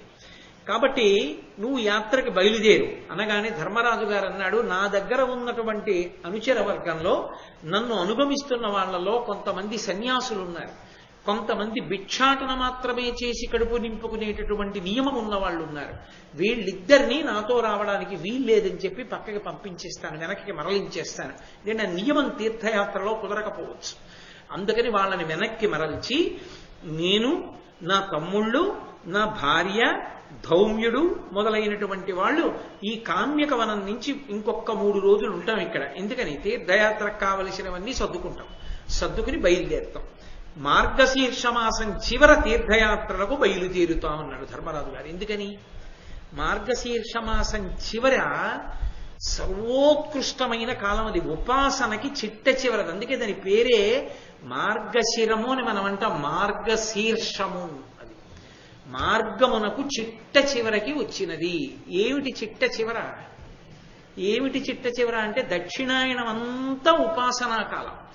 దక్షిణాయనం అంతా ఉపాసనా కాలం కాబట్టి దక్షిణాయనంలో ఉపాసన అంతా చేస్తే ఉత్తరాయణ పుణ్యకాలంలోకి ప్రవేశిస్తాడు. అంటే భగవంతుని యొక్క అనుగ్రహాన్ని పరిపూర్ణంగా పొందడానికి యోగ్యమైన కాలం ఆ కాలం. కాబట్టి అందుకే భోగి పండగ, మకర సంక్రమణము అవన్నీ అప్పుడు వస్తాయి.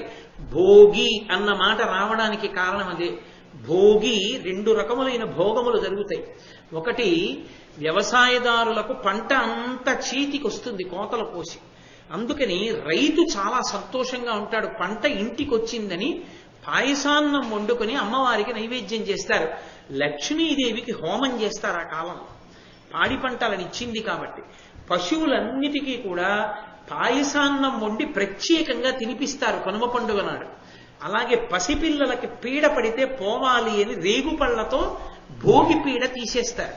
వాళ్ళు ఉత్తర కాలమునందు చాలా భోగం అనుభవించడానికి కావలసినటువంటి తేజస్సు వారి యందు నిలబడాలి అని కోరుకుంటూ.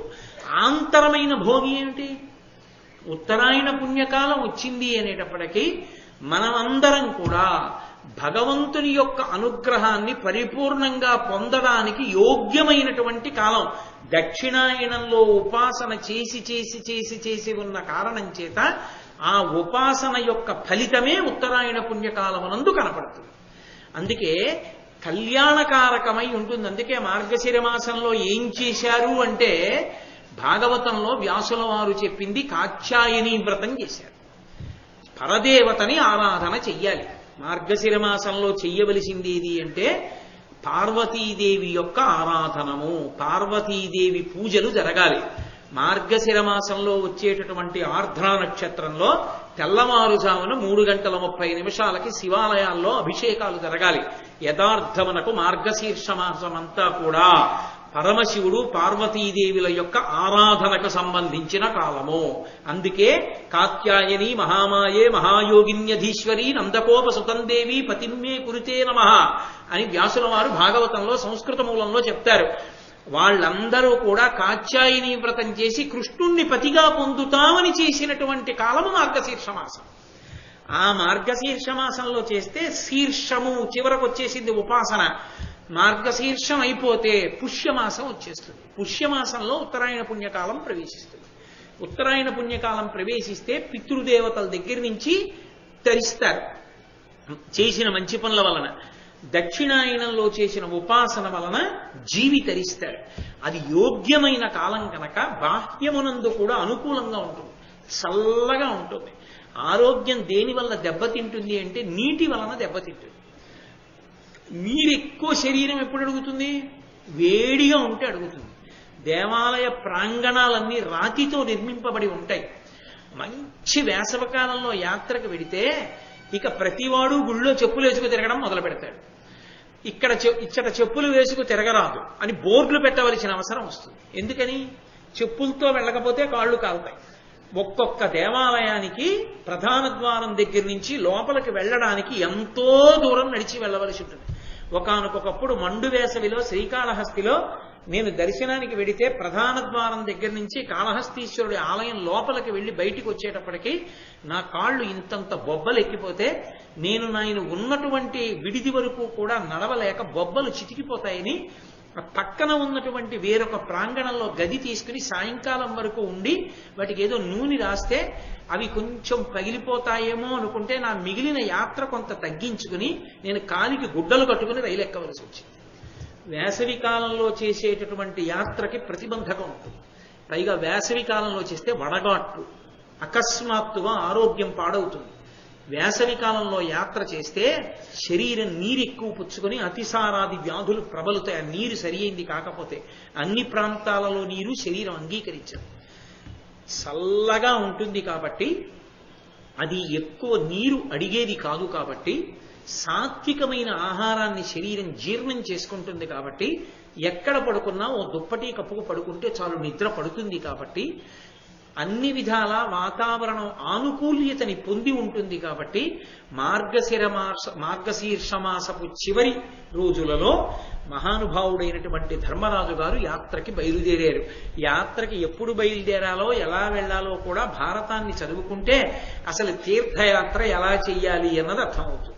తీర్థయాత్రలు చేసేవాళ్ళు మహాభారతంలో ఆరణ్య పర్వాన్ని చదువుకుని తీర్థయాత్ర చేస్తే ఎక్కువ ఫలితం వస్తుంది. మేము ఎక్కడికి వెళ్ళాలండి అని అడగక్కర్లేదు, వీటిలో ఏదో తీర్థం ఎంచుకుని వెళ్ళవచ్చు. వెళ్ళేటప్పుడు ఎలా వెళ్ళాలో ఎవరితో వెళ్ళాలో కూడా తీర్థయాత్ర అర్థమైపోతుంది. భార్యను వదిలేసి వెళ్ళిపోకూడదు. మా ఆవిడ ఇంట్లో ఉంటుందండి నేను వెళ్ళిపోతానండి అనో, లేకపోతే మా ఆయనకి ఖాళీ లేదు నేను వెళ్ళిపోతానండి అనకూడదు. ఇద్దరూ కలిసి తమ పితృదేవతల్ని తరింప చేయడానికి ఒండరులు కలిసి తీర్థయాత్ర చెయ్యాలి. తీర్థయాత్ర కూడా చేయకపోతే కలిసి ఆ దాంపత్యానికి నమస్కారం. కాబట్టి వెంటనే ఆ కొన్ని వేల మంది బ్రాహ్మణులు ఉన్నారు కదా చుట్టూ, వాళ్ళందరూ అన్నారు ధర్మరాజు గారితోటి, నీ అనుజుల్ ధనుర్ధరులు అనింద్య చైత్రులు దీర్ఘ తీక్షణౌకౌక్షేయ కపాణులు అచ్చమలకీర్తులు కావగా రోమశుండు తేజోయుతుడెల్ల తీర్థములు చూపగా తీర్థములాడు వెట్క లక్ష్మీయుత ఇప్పుడు నిన్ననుగమింపగ కంటివి పుణ్య సంపదలు. ఆ వేల మంది బ్రాహ్మణులు అన్నారు, ధర్మరాజా ధర్మరాజా నీ అనుజులు ధనుర్ధరులు, నీ తమ్ముళ్ళున్నారే వాళ్ళు ఎప్పుడు ధనస్సు మొదలైనవి పట్టుకుని ఉంటారు, ఆయుధాలు. అనింద్య చరిత్రులు, ఆయుధాలు పట్టుకున్నారు కదా అని ఎవరి జోలికి పడితే వాళ్ళ జోలికి వెళ్లేవాళ్ళు కారు. వాళ్ళు మత్సలేని చరిత్ర ఉన్నవాళ్ళు, కడుపు వరకు విరలాడేటటువంటి పెద్ద పెద్ద కత్తులు కట్టుకున్నటువంటి వాళ్ళు, విశేషమైన కీర్తి గడించిన వాళ్ళు. ఇక రోమశుడో ఒక్క యాత్రకి వెడితే ఎక్కడ స్నానం చేయాలో, ఎప్పుడు స్నానం చేయాలో, ఏ గుడిలోకి వెళ్లాలో, ఆ గుడిలో దర్శనం చేసుకుంటే ఏ ఫలితం వస్తుందో చెప్పగలిగిన సమర్థుడు. వెనక వెడుతున్నవాడివి నువ్వు ద్రౌపదీదేవి. ఇలాంటి యాత్రకి వెడుతున్న బృందంతో కలిసి వెడితే మేము కూడా చక్కగా అవన్నీ స్నానాలు చేసి తెలుసుకుంటాం తప్ప మా మొహం మేము ఒక్కళ్ళం వెడితే ఏం తెలుసుకుంటాం ధర్మరాజా, మేము నీతో వచ్చేస్తాం. ధర్మరాజు గారు వాళ్ళ వంక చూసి ఇది ఎక్కడి ప్రారంధం రా, తీర్థయాత్రకి వెడదామన్నా ఇంతమంది వెనకాల ఉన్నారనుకుని ఒకసారి సంతోషించి ఆ మహానుభావుడు పురోహితుడు ధౌమ్యుడి వంక రోమశుడి వంక చూశాడు. రోమశుడు అన్నాడు, పోనీలే ఇంతమంది బ్రాహ్మణులు తీర్థయాత్రకు వస్తానంటే తీసుకెళ్ళడం ఓ పుణ్యం కానీ అన్నాడు. సరే పదండి అన్నారు. ఆ తీర్థయాత్ర మామూలు తీర్థయాత్ర కాదు. అన్ని వేల మంది బ్రాహ్మణులతోటి ధర్మరాజు గారు, భీముడు, నకులుడు, సహదేవుడు, అర్జునుడు ఇంద్రలోకంలో ఉన్నాడు. ఇక ద్రౌపదీదేవి, ధౌమ్యుడు, రోమశుడు వీళ్ళు అందరూ కలిసి నడుచుకుంటూ ఇక తీర్థయాత్రకు బయలుదేరుతున్నారు. బయలుదేరుతుంటే రోమశ మహర్షి ఒక మాట చెప్పారు, తీర్థయాత్రకి వెళ్లే ముందు మానసికంగా సిద్ధంగండి. తీర్థయాత్రకి వెళ్ళిపోవడం అంటే వెళ్ళిపోవడం, అకామిడేషన్స్ తీసేసుకోవడం, ఇంకక్కడి నుంచి గీజర్లు ఉన్నాయా అవి కాదయా అడగవలసింది. దేహానికి మానుషవ్రతం చెయ్యండి, బుద్ధికి దేవవ్రతం చెయ్యండి. అది తీర్థయాత్ర అంటే. దేహానికి మానుషవ్రతం చెయ్యాలి. దేహానికి మానుషవ్రతం అంటే దేహము అంటే ఇది ఒకనాడు కాలిపోతుంది, దహింపబడుతుంది. కాబట్టి దేహం దహింపబడే దేహానికి ఎక్కువ సౌకర్యాలు ఇచ్చే ప్రయత్నాలు చేయకండి. మానుషవ్రతం అంటే ఇది ఖేదపడుతుందని తెలుసు కొన్ని పనులు చేస్తే, కానీ దానికి సిద్ధపరచండి దీన్ని. ఓ తెల్లవార కట్ట ఒక చోట స్నానం చేస్తే అమ్మో చలిస్తుందండి, గడగడలాడుతుందండి, ఒళ్ళు పగిలిపోతుందండి, నేను అలా కాదండి, ఇంటి దగ్గర చక్కగా వేడి నీళ్లే స్నానం చేస్తానండి అనకు. చల్లటి నీళ్లు స్నానం చేయి. నువ్వు చేయకపోతే పీడాపోయేది, చేసి వచ్చిన వాడిని ఎలా చేసావా, పడిశం పడుతుందేమో, ఎందుకు వచ్చిందంటావు అనకు. వాణ్ణి పాడు చేసేయకు తీర్థయాత్రకెళ్ళి. కాబట్టి దేహానికి మానుషవ్రతం చేయి, బుద్ధికి దేవవ్రతం చేయి. బుద్ధికి దేవవ్రతం అంటే నువ్వు ఎక్కడికి వెడుతున్నావో ఆలోచిస్తూ వెళ్ళు, ఎందుకు వెడుతున్నావో ఆలోచిస్తూ వెళ్ళు. అక్కడికి వెళ్ళి ఏం చూడబోతున్నావో తెలుసుకుని ఉత్సాహంగా వెళ్ళు. భగవన్నామని చెప్పుకుంటూ వెళ్ళు. రైళ్లల్లో వెళ్ళేటప్పుడు తీర్థయాత్ర చేసేవాళ్ళు చక్కగా ఏదైనా భగవన్నామని చెప్పుకుంటే దాన్ని తప్పు పట్టకూడదు. అది సనాతన ధర్మమునందు ఆంతరమైనటువంటి ప్రజ్ఞ. అంతేగాని అది తప్పండి, అలా చేయకూడదండి, భగవన్నామని చెప్పకూడదంటే అది చెప్పడం తప్పు. భారతం చెప్తోంది అలా వెళ్ళమని. కాబట్టి చక్కగా భగవంతుని యందు బుద్ధి పెట్టుకుని బుద్ధికి దేవవ్రతం చేస్తూ తీర్థయాత్రకు బయలుదేరు. అలా తీర్థయాత్ర చేసిన సార్వభౌములు ఉన్నారయా, సామాన్యులు కారు. సార్వభౌములు తీర్థయాత్ర చేశారు. ఎంతమంది చేశారో తెలుసా? మహాభీషుడు, నాభాగుడు, భరతుడు, భగీరథుడు, ముచుకుందుడు, మాంధాత, సగరుడు, సార్వభౌముడు, అష్టకుడు, రోమపాదుడు, ఇటువంటి సార్వభౌములు తీర్థయాత్ర చేశారు. అంటే వాళ్ళు కూడా ఏ సౌకర్యాన్ని అపేక్షించకుండా కేవలంగా భగవంతుని యొక్క అనుగ్రహాన్ని మూట కట్టుకోవడానికి తమకున్నదేదో దాన్నే పెట్టుబడిగా పెట్టి లాభాన్ని ఆర్జించుకున్నారు, పుణ్యాన్ని. ఒక వ్యాపారస్తుడు వ్యాపారం చేస్తాడు, ముందు తన దగ్గర ఏది ఉందో దాన్ని పెట్టుబడిగా పెడతాడు, పెట్టి కోట్లు ఆర్జిస్తాడు. అంతేకాని తన దగ్గర ఉన్నది పెట్టుబడి పెట్టకుండా అసలు వ్యాపారం ఎలా చేస్తాడు? చేయడం కుదరదు. మనం కూడా వ్యాపారం చెయ్యాలి దీంతో. అది మానుషవ్రతం అంటే. మనకున్నదేమిటి? శరీరం. ఈ శరీరంతో నువ్వు యోగం చేయలేవు, ధ్యానం చేయలేవు, తపస్సు చేయలేవు, యజ్ఞం చేయలేవు, యాగం చేయలేవు. అంటే కనీసం తీర్థయాత్రకు వెళ్ళాలి. వెళ్ళి ఓ కపిల తీర్థంలో స్నానం చేయరా అంటే, ఓ స్వామి పుష్కరిణిలో స్నానం చేయరా అంటే అక్కర్లేదని చెప్పి ఎక్కడో ఓ కాటేజీలో కూర్చుని ఎంతసేపు ఏదో ఒక్క దర్శనానికే వెంపర్లాడి ఇంకక్కడి నుంచి ఎన్ని హోటల్స్ ఉన్నాయి, ఎక్కడ ఫుడ్ బాగా దొరుకుతుంది, పెద్ద పెద్ద కార్డులు ఎక్కడ చదువుకుందాం, ఏమి ఆర్డర్ చేద్దాం, ఏమి తిందాం, దేనికి దూరంగా ఉండడానికి తీర్థయాత్రకి వెళ్ళావు నువ్వు? ఏమిటి నువ్వు దూరంగా దేనికి దూరంగా ఉండగలవు? అసలు నిజానికి ఏ కాటేజీలు లేకపోయినా అక్కడ ఉన్న రోడ్ల మీదే వాళ్ళు తెచ్చుకున్న మూటలు తల కింద పెట్టుకుని పడుకుని, వాళ్ళకి ఎలాగో కాటేజీలు ఉండవు కాబట్టి కపిల తీర్థంలోనూ వచ్చి స్వామి పుష్కరిణిలోనూ స్నానం చేసి తలకి తైలమర్దనం కూడా చేసుకోకుండా అలాగే బొట్టు పెట్టుకుని స్వామి మీద భక్తితో గోవిందనామం చెప్పుకుంటూ దర్శనానికి పోతారే, వాళ్ళది తీర్థయాత్ర. కాబట్టి ఆ తీర్థయాత్ర చెయ్యడం అంటే మానసికంగా ముందు భగవంతునితో అనుబంధము తప్ప అన్యమును వదిలిపెట్టు. తీర్థయాత్రలో మహాపుణ్యం ఇంకోటి ఏమిటో తెలుసా? కొద్దిగా బలహీనుణ్ణి సంరక్షించడం. అయ్యా రండి మీ పెట్టె నేను పట్టుకుంటాను అంటాం, రండి జారిపోతారు నేను చేయి పట్టుకుంటానన్నాం. ఆయన స్నానం చేస్తే కాస్త ఆయన పంచి జాడించి పెట్టడం, మీరు ఇన్ని పట్టుకోలేరు, ఆ డబ్బులు నాకు ఇవ్వండి నేను పట్టుకుంటానని చెప్పి ఆయనకి ఎక్కడ ఎంత అవసరమో వచ్చి ఆయన తిరిగి వచ్చిన తర్వాత జాగ్రత్తగా పెట్టుకోండి సుమా అని ఆయన డబ్బులు ఆయనకి ఇవ్వడం. మీరు ఆరోగ్యంగా ఉన్నారా, ఇబ్బంది లేదు కదా, నడవలేకపోతే నేను తెచ్చి పెడతాను ఇక్కడికి ఆహారం అని కొంచెం ఆహారం తెచ్చిపెట్టడం. అటువంటప్పుడే అనుషంగిక పుణ్యాలు చేసుకోవడానికి ఎంతో అవకాశం కలుగుతుంది. అది మానుష వ్రతం. ఈ శరీరానికి ఉన్న బలం యొక్క స్థాయిని బట్టి చేసుకోవచ్చు. ఒకడు వృద్ధుడు ఇన్ని చేయలేడు, ఒకడు యువకుడు వాడు చెయ్యాలి, వాడికి అవకాశం ఉంది, వాడు చేసి పెట్టచ్చు. అయ్యా నేను చేసి పెడతాను ఉండండి మీకేం పర్వాలేదు అని చేసి పెట్టచ్చు. మన దరిద్రం ఎలా తయారైపోయిందంటే ఇవాళ దేశంలో తోటి యాత్రికులను నమ్మవద్దు అని చెప్పవలసి వస్తుంది. ఎందుకని? కలిపురుష లక్షణం. కాబట్టి తీర్థయాత్ర అన్నది మానుష యాత్ర, మానుష సంబంధమైనటువంటి వ్రతంగా చెయ్యి సుమా. చెయ్యి తప్ప సౌకర్యముల కోసం వెంపర్లాడవద్దు వెళ్ళిన తర్వాత. అలాగని నువ్వు సంకల్పించిన యాత్ర పూర్తిగా జరగడానికి వీలు లేని స్థితిలో అనారోగ్యం వచ్చేటట్టుగా కూడా ప్రవర్తించవద్దు. అలా యాత్రకి ఇది సాధనం కాబట్టి సాధనాన్ని ఎలా వాడుకోవాలో అలా వాడుకో. నువ్వు కూడా వాడుకుని జాగ్రత్తగా రక్ష చేసుకుని 10 మంది తరించి నువ్వు తరించడానికి వీలుగా వాతావరణాన్ని ఏర్పాటు చేసి ఉంచుకో. ప్రధానమైనది ఏది యాత్రకి? ప్రధానమైనటువంటిది దేవవ్రతం. మానుషవ్రతం ఎంత అవసరమో దేవవ్రతం అంత అవసరం. తీర్థయాత్రకి కాదు, పరమేశ్వరుడే వచ్చి ఎదురుగుండా నిలబడినా కూడా లౌకిక విషయాలే మాట్లాడుకుంటామన్నవాడు ఎక్కడికి వెళ్ళి ఏమి సాధిస్తాడు?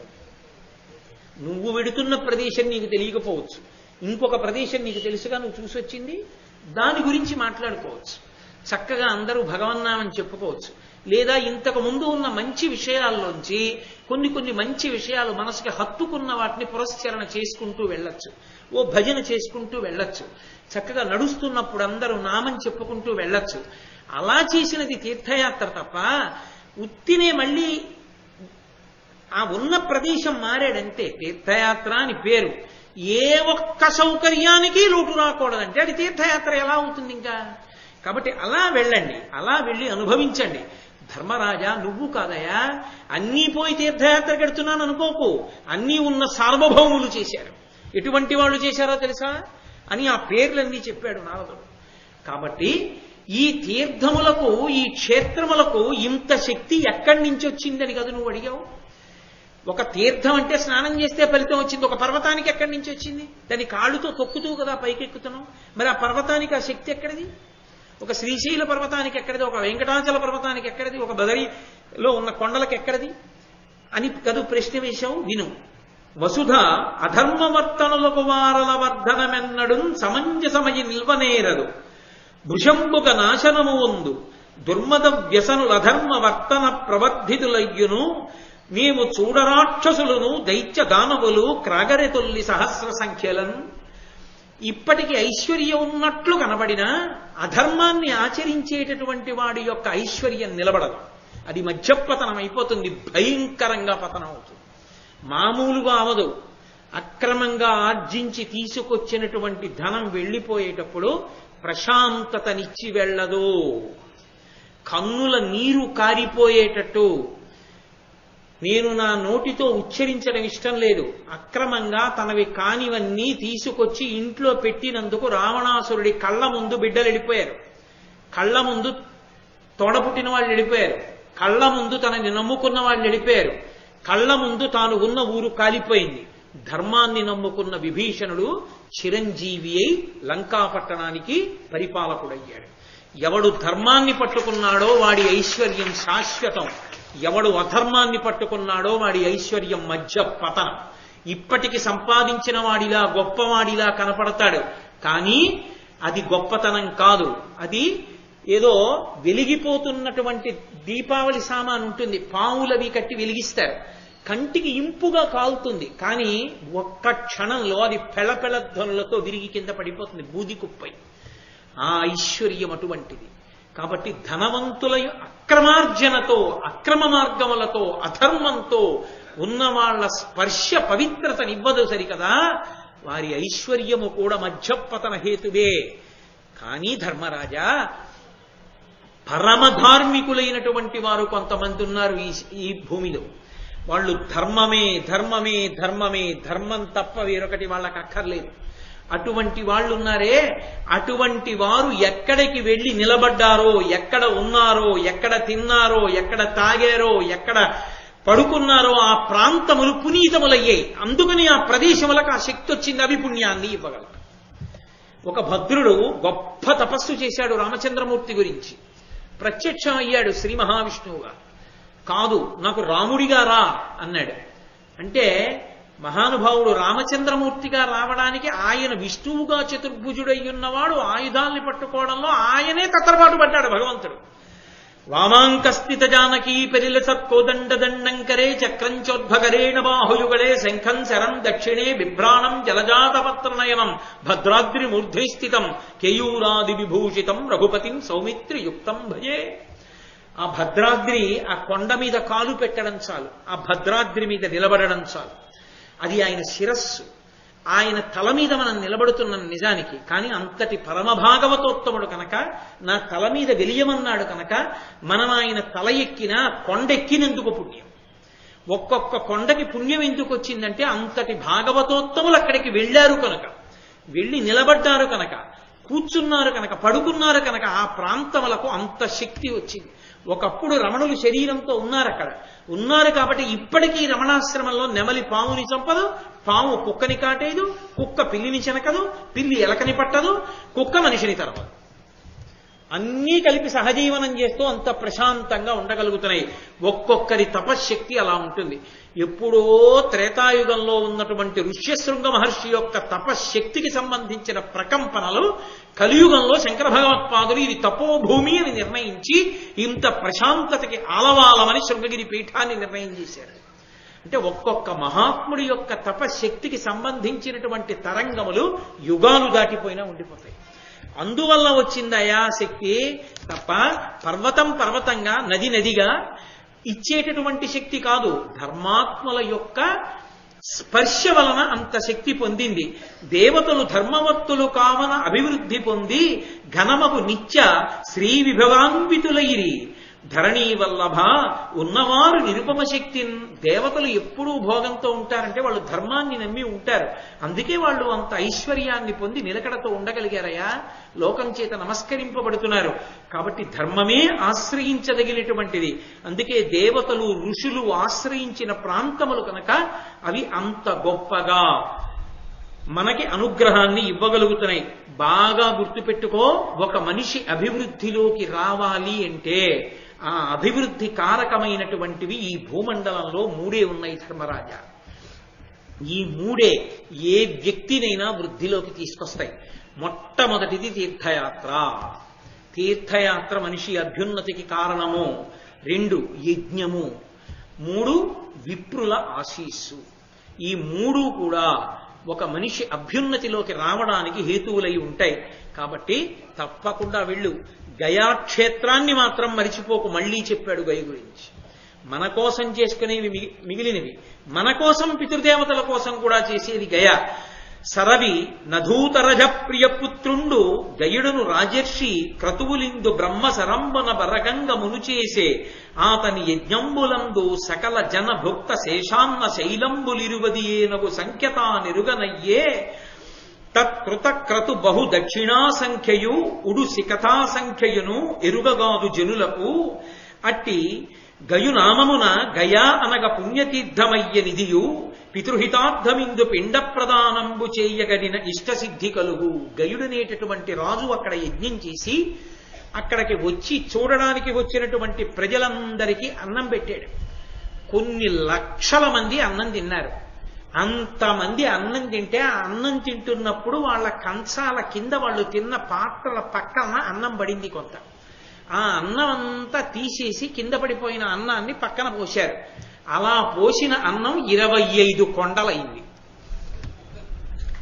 పక్కకి తీసిన అన్నం వేస్తే 25 కొండలైంది.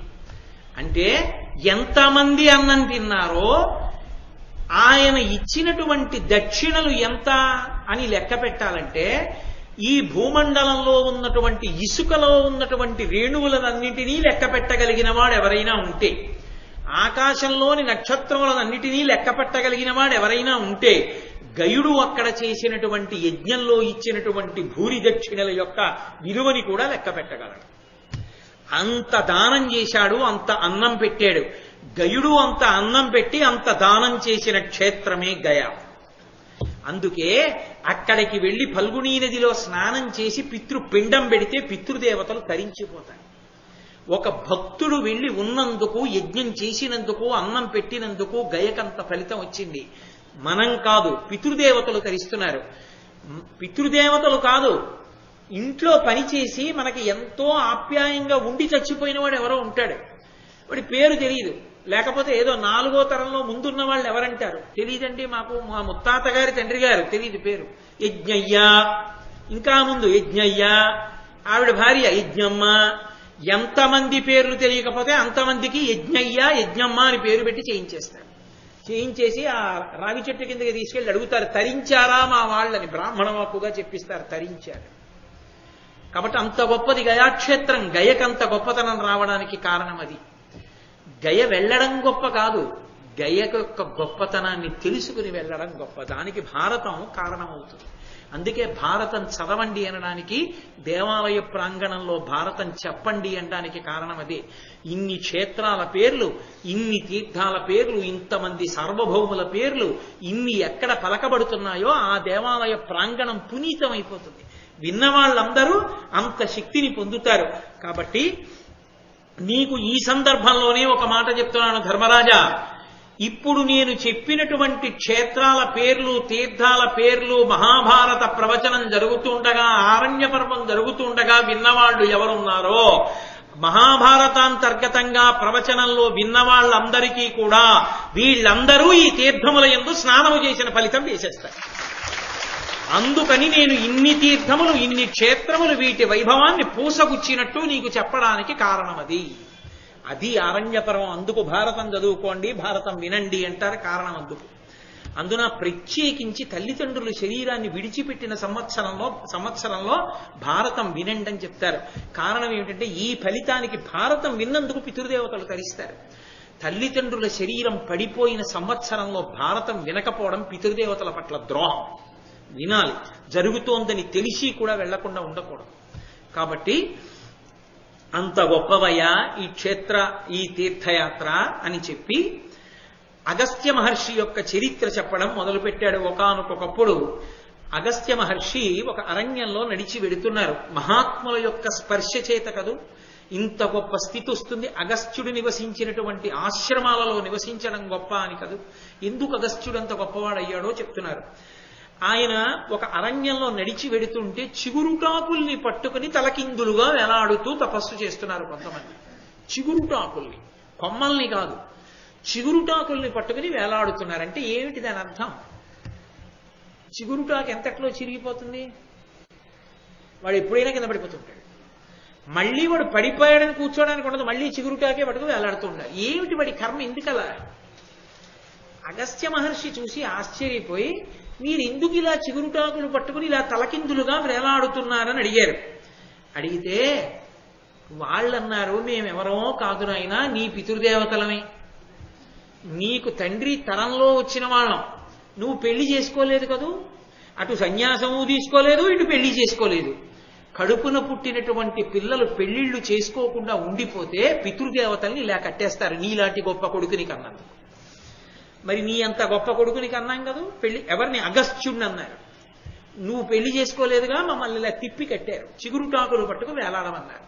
ఉరే నాయనా, మా కోసమైనా పెళ్లి చేసుకోరా అన్నారు. పెళ్లి చేసుకోవడం అంటే నాకు తగిన కన్య దొరకాలి కదా అన్నారు అగస్త్య మహర్షి. అని తప్పకుండా చేసుకుంటాను, పితృదేవతల్ని ఉద్ధరించాలి అని ఆలోచించి, ఇంతకుముందు విదర్భ రాజ్యాన్ని పరిపాలిస్తున్నటువంటి రాజుగారు తనకి సంతానం లేని కారణం చేత అగస్త్య మహర్షి పాదములు పట్టుకుని నాకు సంతానం కలిగేటట్టుగా అనుగ్రహించవలసింది అని ప్రార్థన చేస్తే, అగస్త్య మహర్షి యొక్క అనుగ్రహం చేతనే విదర్భరాజుకు ఒక కుమార్తె కలిగింది. ఆమె పేరు లోపాముద్ర. ఆ లోపాముద్రనే తనకిమ్మని వెళ్లి విదర్భరాజుని అడిగాడు అగస్త్య మహర్షి. అడిగితే విదర్భరాజు అనుకున్నాడు, నారలు కట్టి కూరలనిశంబుగనుగ్రవనంబులో తపోభారమునన్ కృషుండైన బ్రాహ్మణుడీ లతాంగి పెండ్లి నరలు కట్టి కూరలనిశంబుగ ఉగ్ర తపంబులో తపోభారము దాల్చియుండుమని పంపక మిన్నక ఉండనిచ్చుని. ఈయన ఎప్పుడూ తపస్సు చేసుకుంటూ ఎక్కడో ఆశ్రమంలో కూర్చుని ఏవో దొరికినటువంటి దుంపలు, తేనె, కాయలు, పళ్ళు తింటూ జీవితాన్ని గడుపుతుంటాడే, ఏ భోగాలు కోరుకోడు కదా. ఇలాంటి వాడికి ఇచ్చి లేకలేక పుట్టిన కూతురు లోపాముద్రని వివాహం చేస్తే రేపు నేను ఎలా తపస్సు చేస్తున్నానో అలా నువ్వు తపస్సు చేస్తూ నాకు సహాయం చెయ్యమని, జట కట్టుకోమని, నారచీరలిచ్చి, కందమూలాలు తినమని, పర్ణశాలలో ఉండమని అంటాడు కదా. నా కూతురు బాధపడదా అని తండ్రి బెంగబెట్టుకున్నాడు. ఆమె పేరు లోపాముద్ర. లోపాముద్ర చాలా చాలా గొప్ప పేరు. ఎందుకో తెలుసా ఆవిడ లోపాముద్ర అన్న పేరు పొందింది? ఆమె ఏది చేసినా మీరు లోపము చెప్పలేరు. శ్రీనాథుడు భీమపురాణం చేస్తే అందులో వ్యాఖ్య చేశాడు ఈ లోపాముద్ర అన్న నామానికి. ఆమె ఏది చేసినా ఇలా కాకుండా ఇలా చేస్తే బాగుండేదని ఎవ్వరూ అనడానికి వీలు లేకుండా ఏ పనినైనా చెయ్యగలిగిన తల్లి కనుక ఆమెకి లోపాముద్ర. ఏ లోపం ఉండదు ఆవిడ చేసిన పనికి. అందుకే ఇంకా అగస్త్య మహర్షి హైగ్రీవుడి దగ్గర లలితా సహస్రనామ స్తోత్రాన్ని ఉపదేశం పొందుతుంటేనే లోపాముద్రార్చిత, ఆవిడ లోపాముద్ర పూజ చేసేసింది కూడా లలితాపరా భట్టారికి. అంత గొప్పది ఆ తల్లి. కాబట్టి ఇప్పుడు ఆ లోపాముద్ర తండ్రి దగ్గరికి వచ్చింది. నాన్నగారు మీరు ఎందుకు బెంగ పెట్టుకుంటారు నిష్కారణంగా? నాకు సంతోషం అటువంటి మహర్షిని వివాహం చేసుకోవడం, కాబట్టి నన్ను ఆయనకిచ్చి వివాహం చేయండి అని. ఆయనకిచ్చి వివాహం చేసేశాడు. అగస్త్య మహర్షి ఆవిడ్ని తీసుకుని పర్ణశాలకు వెళ్ళిపోయాడు. చక్కగా ఆయన జపం చేసుకుంటున్నాడు, తపస్సు చేసుకుంటున్నాడు. అమర్చవలసినవన్నీ వేళ పట్టును అమర్చి పెడుతోంది. అలా ఎన్నో సంవత్సరముల కాలం గడిచిపోయింది. వాళ్ళిద్దరి మధ్య లౌకికంగా ఉండేటటువంటి దాంపత్య జీవనం లేదు. ఆయన తపస్సు చేస్తుంటాడు, ఆమె అమరుస్తుంటుందండి. అంత పవిత్ర జీవనం గడుపుతున్నారు. ఒక రోజు ఎందుకో అగస్త్య మహర్షి లోపాముద్ర వంక చూశాడు. ఆయనకు అనిపించింది, అరే నా భార్య కదా, ఏ భార్యకైనా ఓ కోరిక ఉంటుంది, తన భర్తనే తన కొడుకుగా పొందాలి అని కోరుకుంటుంది. భర్త తేజస్సుని భార్య మాత్రమే భరించాలని కోరుకుంటుంది తప్ప అన్యుల యందది నిక్షేపింపబడేది కాదు.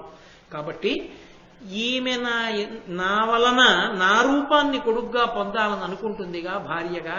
చాలా కాలమైందే వివాహం చేసుకుని, నేను తపస్సులో ఉండిపోయాను అని దగ్గరికి పిలిచి నీ కోరికేమి అని అడిగాడు.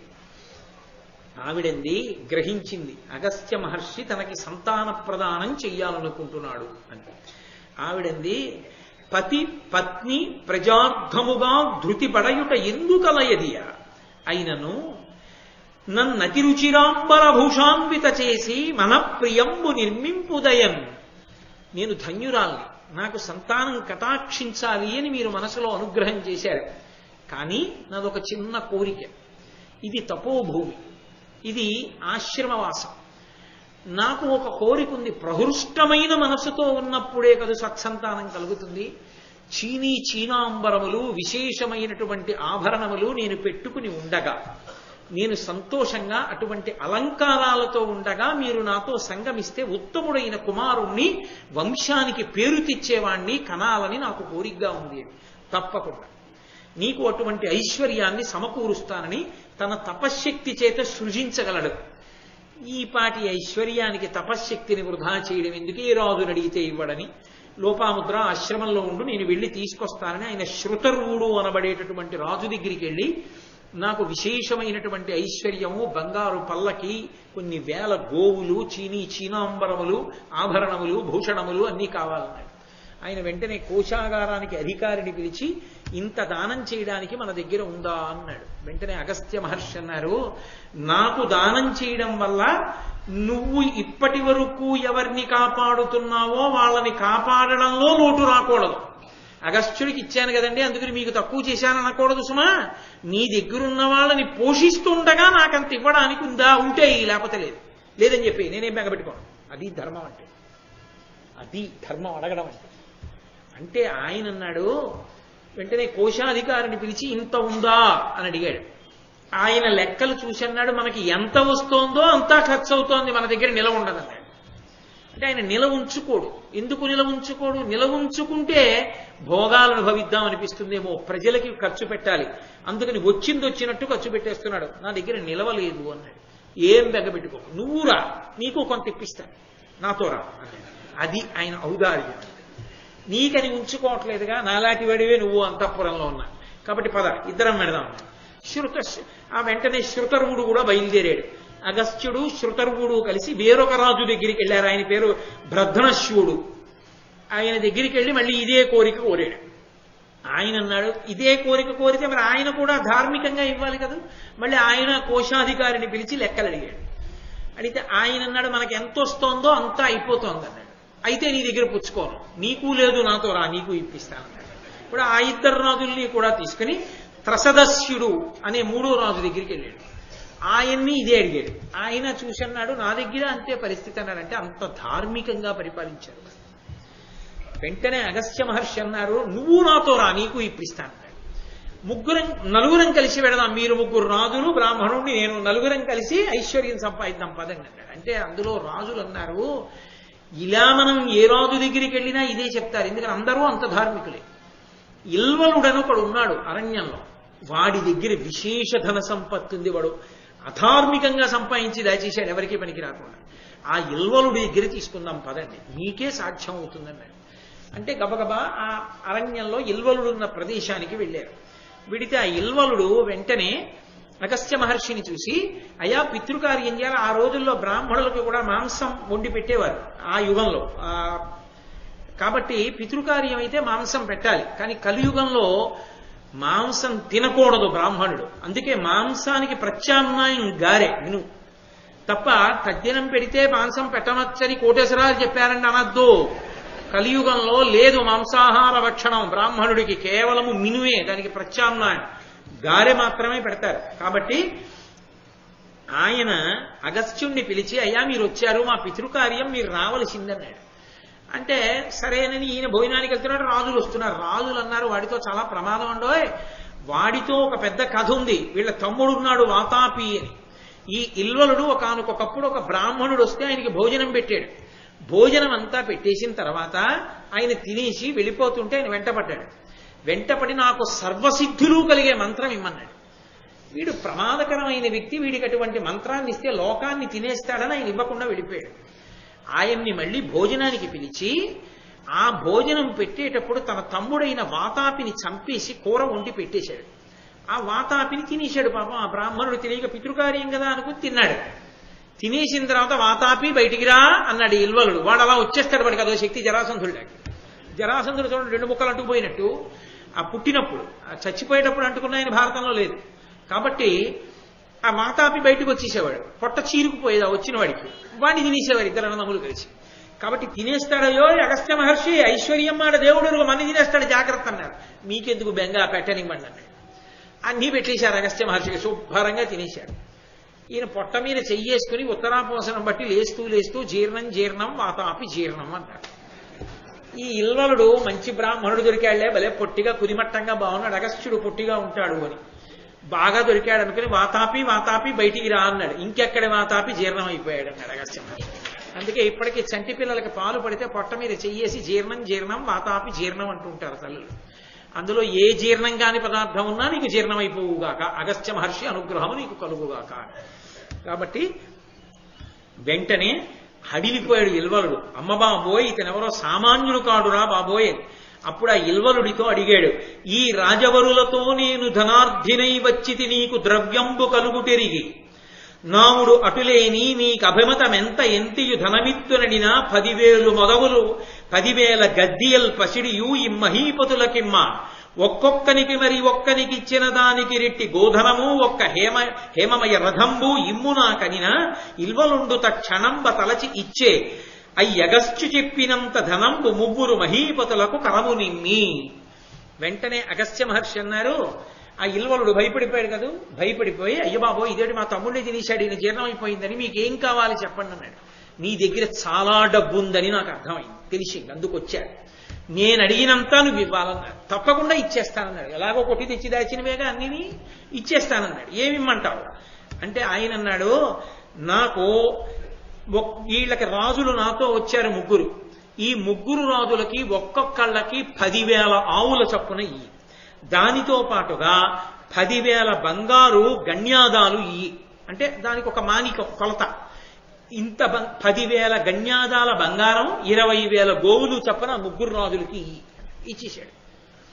నీకేమిమ్మంటారన్నాడు. వాళ్ళకి ఎంత ఇచ్చావో రెట్టింపు నాకు ఇయ్యాలి అంటే 20,000 గోవుల్ని 20,000 గణ్యాదాల బంగారాన్ని అగస్త్యుడికి ఇచ్చాడు.